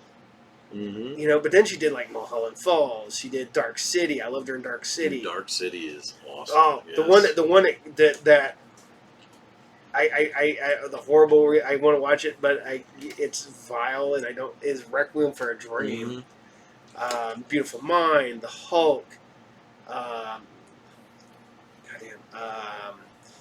Day the Earth Stood Still, Inkheart.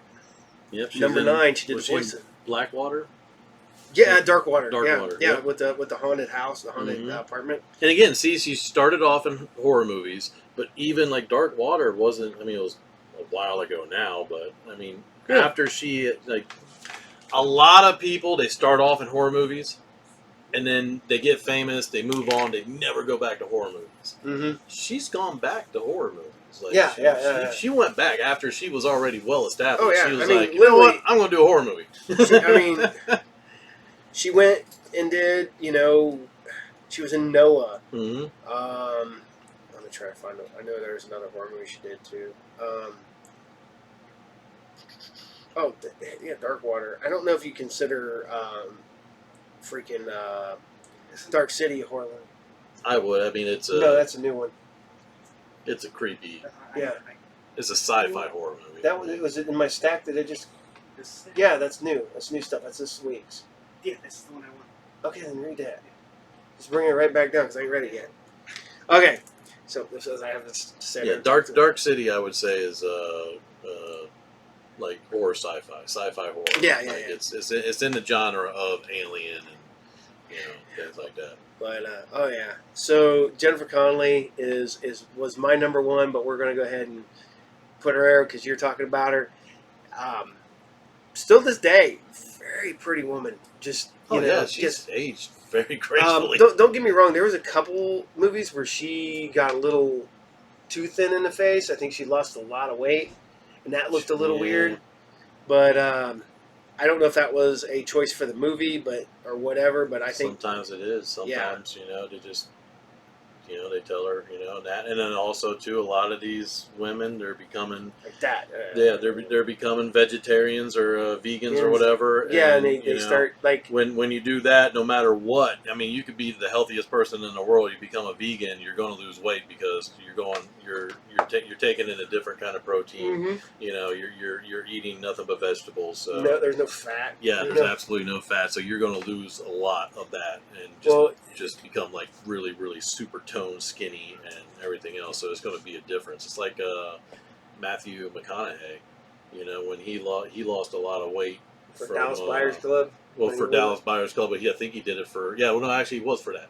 It was for that, and then he did True Detective. He still hadn't gained his weight back or anything because he had lost all that freaking weight. You know, they put their bodies through hell a lot. Christian Bale? Christian Bale has said that he will never. He won't do that kind of method acting ever again. No, because he did the thing for The Machinist. Mm-hmm.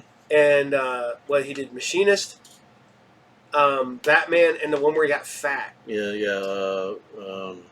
Crap. I like him because he got chubby for Cheney. I don't know if that was him actually, but was it Silver Linings Playbook? No, that was Bradley Cooper. But Bradley Cooper was in the one that he was. It was him, Amy Adams, all that. I forget what it was called, but yeah, he got chubby for it. And he had a hard time. After that, he had a hard time losing the weight to get back to like Batman shape. Oh yeah, but yeah.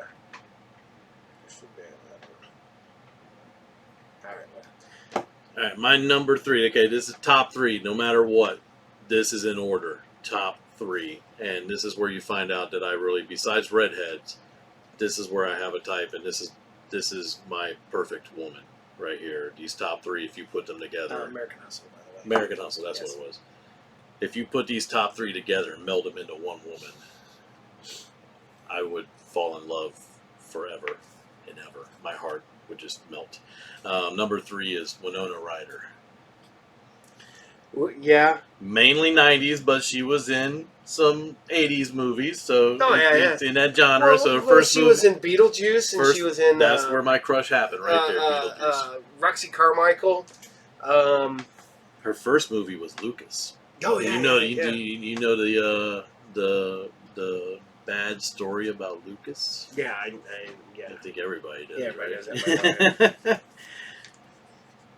Yep, but yeah, the Winona Ryder, Beetlejuice, Reality Bites. That's where. Yeah. Yep, that's another one. She was in Mermaids and. Yeah. I was a Winona Ryder fan when I was younger, and Heather. She still looks. Oh yeah, she's in Stranger Things now as kid's as the mom. Yeah, she still looks beautiful. Like she's. Heather's was the one that did it for me. Oh, Heather's, yeah. Heather's had a whole bunch, dude. Shannon Doherty. Yeah, Shannon Doherty back in the day. That was like a '90s thing for me right there. Yeah, Shannon Doherty. Oh yeah. Winona Ryder was definitely a right up there.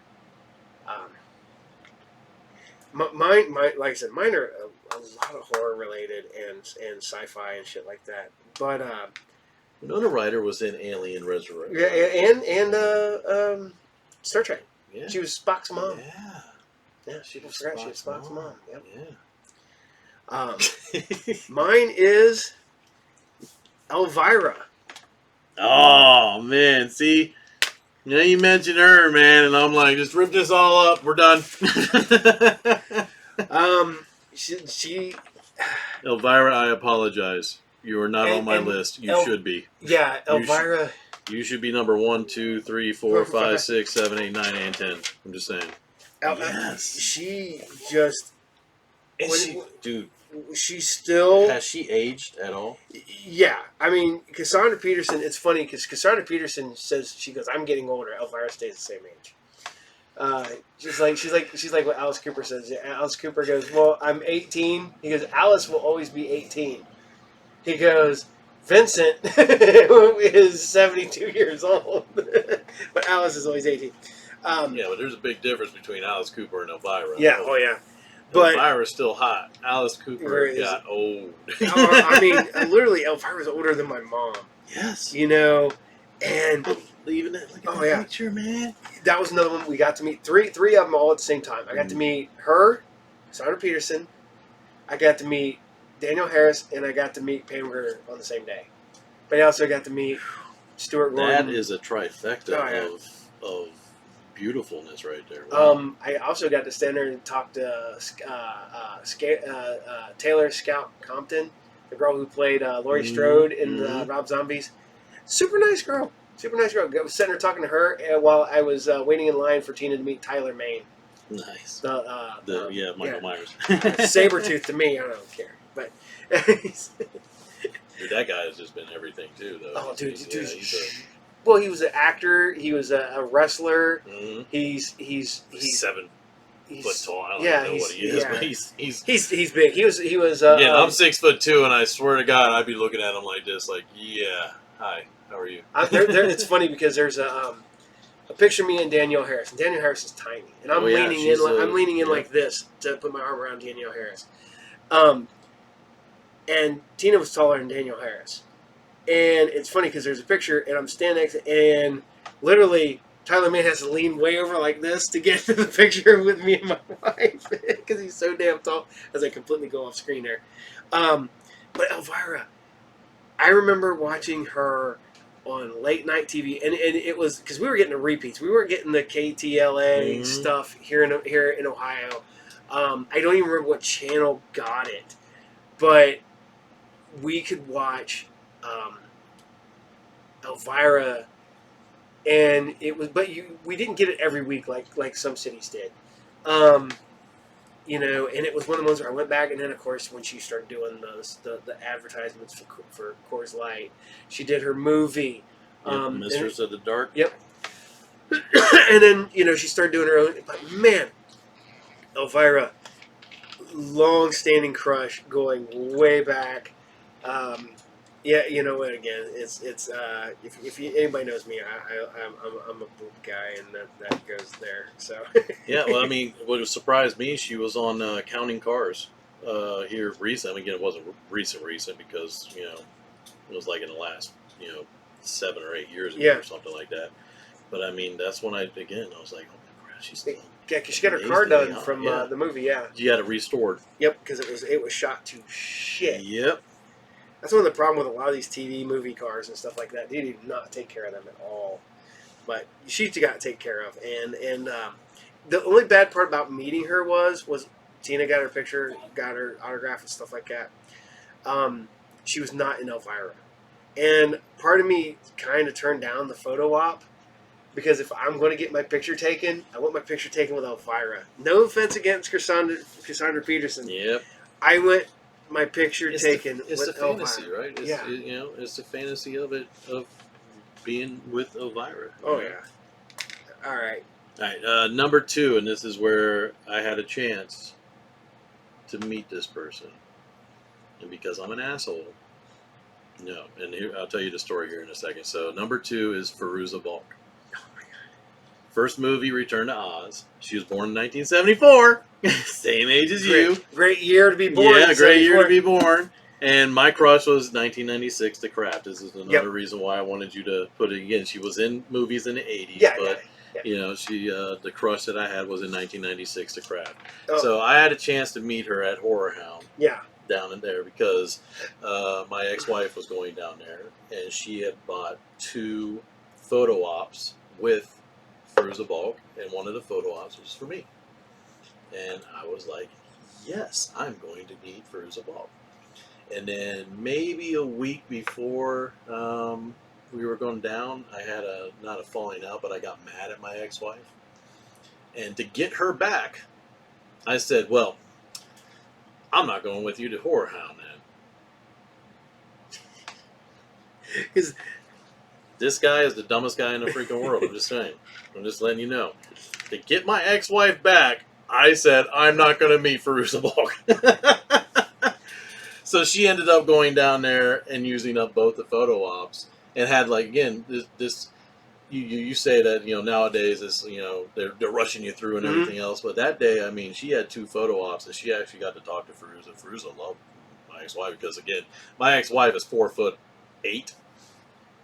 Fairuza Balk is only like 5'2", so when Fairuza Balk She's like, sees, I'm a giant. yes, when Fairuza sees somebody that's shorter than her, okay, is kind of a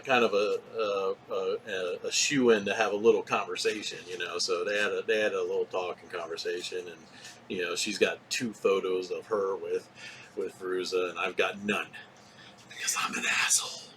my whole thing is yeah, she was great because she was in what, Deuces Wild too. Oh man, Deuces She was Wild. in one of the worst movies ever, but she's great in it because she actually was Island of Dr. Moreau as the cat girl. Oh, okay. I never watched. I watched the old one. I watched one from the 70s or whatever. I never watched the new one. Literally, one day I watched Island of Lost Souls, which was the original '30s one with Bela Lugosi and Charles Lawton. Then I watched the one with oh God, I can't remember who was in the second one. But yeah, 71. And then I watched the documentary Island Lost Souls about the making of the 90s one. And then I watched the last one. So I watched all 4 of them in like a day. Nice. So, yeah. Fairuza Balk, she was in American History X, which is a phenomenal freaking movie. Oh, yeah. What else has she been in? She was in the new reboot of The Craft, apparently. I haven't seen it, but I was told that she was... No spoilers or anything like that. That movie seems like it's only 2/3 of a movie. I don't know. I watched it. Me and Tina watched it. We were both like... Someone told me as they watched it, and they were drunk while watching it, that the only reason that they watched it is because they were drunk, and it was the most horrible movie ever. So. Dude, it's not a very good movie. It feels like it's only 2/3. It's like it was being worked on when the pandemic hit. Okay. And I think what they did was they just ended it where they were done because they just didn't go back and do reshoots. They just pieced together what they had. Yeah. And they piece it together at the end, and you find out that that's how they connect everything. So, all right. Is that, you know what that one? Yeah, that's number 2. Okay. Mine, like I said, no particular order because Jennifer Connelly would be my number 1. And Louise Roby, however you want to pronounce it, she played on all 3 seasons of Friday the 13th, the series, and she was the hot redhead. But she was also the hot redhead on other stuff. A lot of people do not remember her, and I got to go back here. Redhead. Yeah. This guy's got a type too. I definitely have a type. You seen his wife? Yes. Redhead. Have you seen my wife? Oh yeah, she was in Raw Deal. She was in the Money Pit. Raw Deal. Okay, yeah. I got you. Now I know who she is. Yeah. A lot of people don't remember her. That's a horrible picture, but that was her from Friday the 13th, the series. Yep. That's what I did. I loved Friday the 13th, the series, and she was the hot redhead. And she retired. She basically did a handful of movies. She did. She was a singer. She did a cover of One Night in Bangkok. Then she was in the Money Pit. Then she was in Raw Deal. Then she was in Friday the 13th, the series. Then she was in a movie called Play Nice. And then she quit acting. I was supposed to go see her because I think she was supposed to be a Horror Hound or a convention 2 years ago. And she stopped. I don't know if the rumor is true, but I guess that she, didn't age the best. So she wants people to remember her back in the day and not as she looks. That's kind of like Betty Page. Betty Page stopped going out in public and everything, and she did an interview one time, and they asked her, why don't you go out in public anymore? And she was like, I want people to remember me for who I was. She said, I've gotten old. Mm-hmm. And I want people to remember Betty Page back in the 1950s, not now. Yeah. Well, that's like a couple of wrestlers have done that. They just dropped off the planet because they're like, I want people to remember me when I was in my heyday. Yep. And now I'm old, my knees are shot, my back's shot, I can't do nothing, I'm getting fat. I want you to remember me as the jack dude that was. A lot of people do. A lot of people do that. They end up wanting to go to even Molly Ringwald. She ended up going to college. Mm-hmm. She ended up moving to Paris, and for the longest time she didn't act and do anything. And then all of a sudden, Yep. She just decided I'm going to do cabaret, and then she's back into acting and stuff like that. The Becky, the original Becky from Roseanne. Yep. She got, what was it, Harvard or Yeah, Stanford? she went to school and something like that. Yep. And she decided that she was done acting, and then she didn't do anything until the Connors came back. She did a couple little things, but it was just Tiny, yeah, but it was like- just enough to basically I want to act again. I'm good. One, I'm about to mention a movie here again, but two of my crushes were in it. Mermaids, freaking the hot guy, the same guy that was Jake from 16 Candles. Mhm. That guy, he did Mermaids, 16 Candles, and like one on Vision Quest, and then he quit acting. He hasn't acted since. He became a lawyer, and he now lives in like Montana or something. Well, like that. look at the kid who was Willy Willy Wonka at the Charlie and the Chocolate Factory. Yep. Dude did one movie. He had Warner Brothers was going to throw money at him. Had him like scheduled for 3 more movies. He's like, "No, I'm good." He went to school. He's now a vet. Mm-hmm. He's a veterinarian. Does Some people, I mean, again, especially with kid actors, when they're thrown in there as kids, they just, they see what it's like, and they're like, yeah, I'm not really into it, so they go and move on. Yep. And then, or you get the ones who got to hang on to it. Like, I was famous once, and you got to. So. Yep. It's just the way it is in Hollywood, I guess. Oh, yeah. All right, number one. Number one. My all-time number one, and I kind of gave a hint. All right, her first movie was Mermaids. The crush that I had was from Casper. But she's also famous for being in Addams Family. Wednesday Addams. All right, Christina Ricci. Still the most amazing woman in the world. Oh, man. Christina Ricci is definitely one of the ones. I remember watching those movies and going, man, that girl's going to be cute one day, like hot one day. And then, boom, she was. She really, really was. And she went through a phase, though. If you notice, like, again, she was the little girl, obviously, and then she grew up a little bit. Casper was the first time that I noticed her. Like, I was like, okay, because again, she was born in 1980, so there's only 2 years difference. So when I saw Casper, I was like, man, she is hot. But then she went through a little chunky phase, but she was still hot. Like Buffalo 66, Then was she got a little bit thick, super skinny, like for, and then Monster and Black Snake Moan and stuff like that. Black Snake Moan and what was the werewolf one? Cursed. Cursed. Mhm. Yep, she was super skinny and Cursed. Yeah. But I mean, my God, Okay. Christina Ricci. That's my number one. my number one, like I said, was but no, I forgot to go back with the music ones. There were the 80's Tiffany and Debbie I think Gibson. we're alone now. Mall Pop. Oh my yeah. And the worst part about it is you out of all people. as bad as it was, man, I was still they were roughly my age.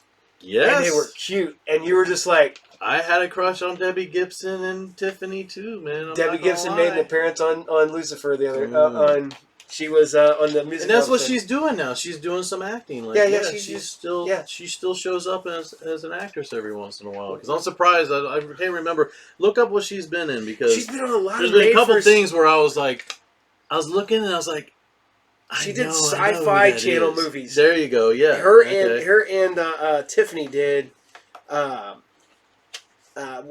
few of them. They actually did one together, and they actually have a fight. Really? Yeah. So there's the final fight between Debbie. Yeah, she was born in 70. Tiffany just did something. I don't know if it was a commercial or if it was like a parody or something. Oh yeah, like she whatever. just redid. I think We're Alone Now. Oh, okay, that's what it was. And she's also doing a tour now where she tours with this 80's thing. I was supposed to go, but then, COVID hit. Well, Green Day just remade, I think, We're Alone Now. Something like that, didn't they? I think it was Green Day. But what's bad is that right now, it's... she's been in Oh, she was in Rocket Ages. God dang it, seriously? She was in like Mega Shark versus Mega Shark versus Mega Shark. Yep, that's the one Mega right there. Python versus Gatoroid. my ex-wife is a big, huge Mega Shark versus Giant Octopus. B-rated shark movies. So I anything love like my- Sharknado and Mega Shark versus Python and two-headed Mega Shark. Five-headed shark attack. Yeah, shark attack. Any freaking movie with sharks in it that's a horrible movie, my ex-wife is a huge fan of. Yeah, but like I said, that was one of the ones where, I mean, there's a 4-year difference, but it was still, we were close enough in age, and it was like, Debbie Gunn. But still, I'm surprised. That one surprised me. it This guy actually surprised me. Like, I got the horror movie ones where he was like, yeah, this random person from this horror movie is a huge crush of mine. But man, Debbie Gibson and Tiffany. Yep. You're a surprising man. Oh, yeah. But, well, it's bad is that I joke around that I'm never going to, whatever, but there's the girls out there now, and I feel bad because I've realized how much older I am than they are, and that's like freaking Emma Stone. Emma Stone is not that. She's like 32. She's in that 10-year range for me. Yeah, not for me. No. Right. Speaking of which, I was about to mention Emma Stone because we're talking about people who start off in like shitty shows and stuff like that. Dude, she was in a show called Drive with Nathan Fillion. Yeah, that lasted 6 episodes. You know why that lasted 6 episodes?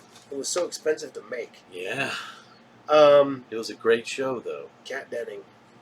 There's another one. Yeah, that's We could have a whole nother freaking dude. We've been talking for over 2 hours. We could have another whole podcast on more crushes if you want. I mean, seriously, this is gonna be fun tomorrow because I've got to edit my show from last night. I got to edit show from tonight. You still got to do another show, and I still got to do another show. So, although we might skip that one because let everybody get caught up on the Saturday morning serials, I'll give everybody a break. Because I did do the episode before I went on went up to Michigan for the holiday. But so I'm going to get ready to sign off here. But I got to give you my spiel. So remember to like and subscribe. Follow us on Facebook, Twitter, Instagram. I did an episode on Fandemonious, which should be out now. By the time this is out, this should be out. Nah, I'm waiting for that one. Yeah. I saw that you're on another podcast. Yeah. And I got invited back. I'll probably be sporadically popping up from here and there on that one. I'm getting ready, like I said, still doing Saturday morning serials. We're doing I've been doing more interviews. We got some more interviews lined up. Just got to get the dates and everything so we can do everything because I finally figured out and got Zoom working fine on my computer, but it's still iffy at times. You still planning on doing that 80's? Yeah. I'm hoping maybe next Sunday. That's the thing because we had the. Let me know. I don't have to be on it though. Just so you know. Am I the only one that's been on more than once? No. Okay. Mark's been on. No. C. Raymond, the guy that did the artwork. I got a. Oh yeah. By the way, we do have copies of the store/podcast exclusive comic at the shop, signed and numbered. It's a book called The Wendell. You go in the back. Our things in the back. 50 issues exist. And what we're doing is that when you come in and you buy one, you get put into the raffle for an original piece of art from that book. So I should have the artwork tomorrow. Nice. So we will be doing that to one. And if the popularity is good enough, we got 50 issues. We've sold 10, and we've had them a week, which I know that's not a whole lot, but I got a show at the end of the month. How much are they? 10.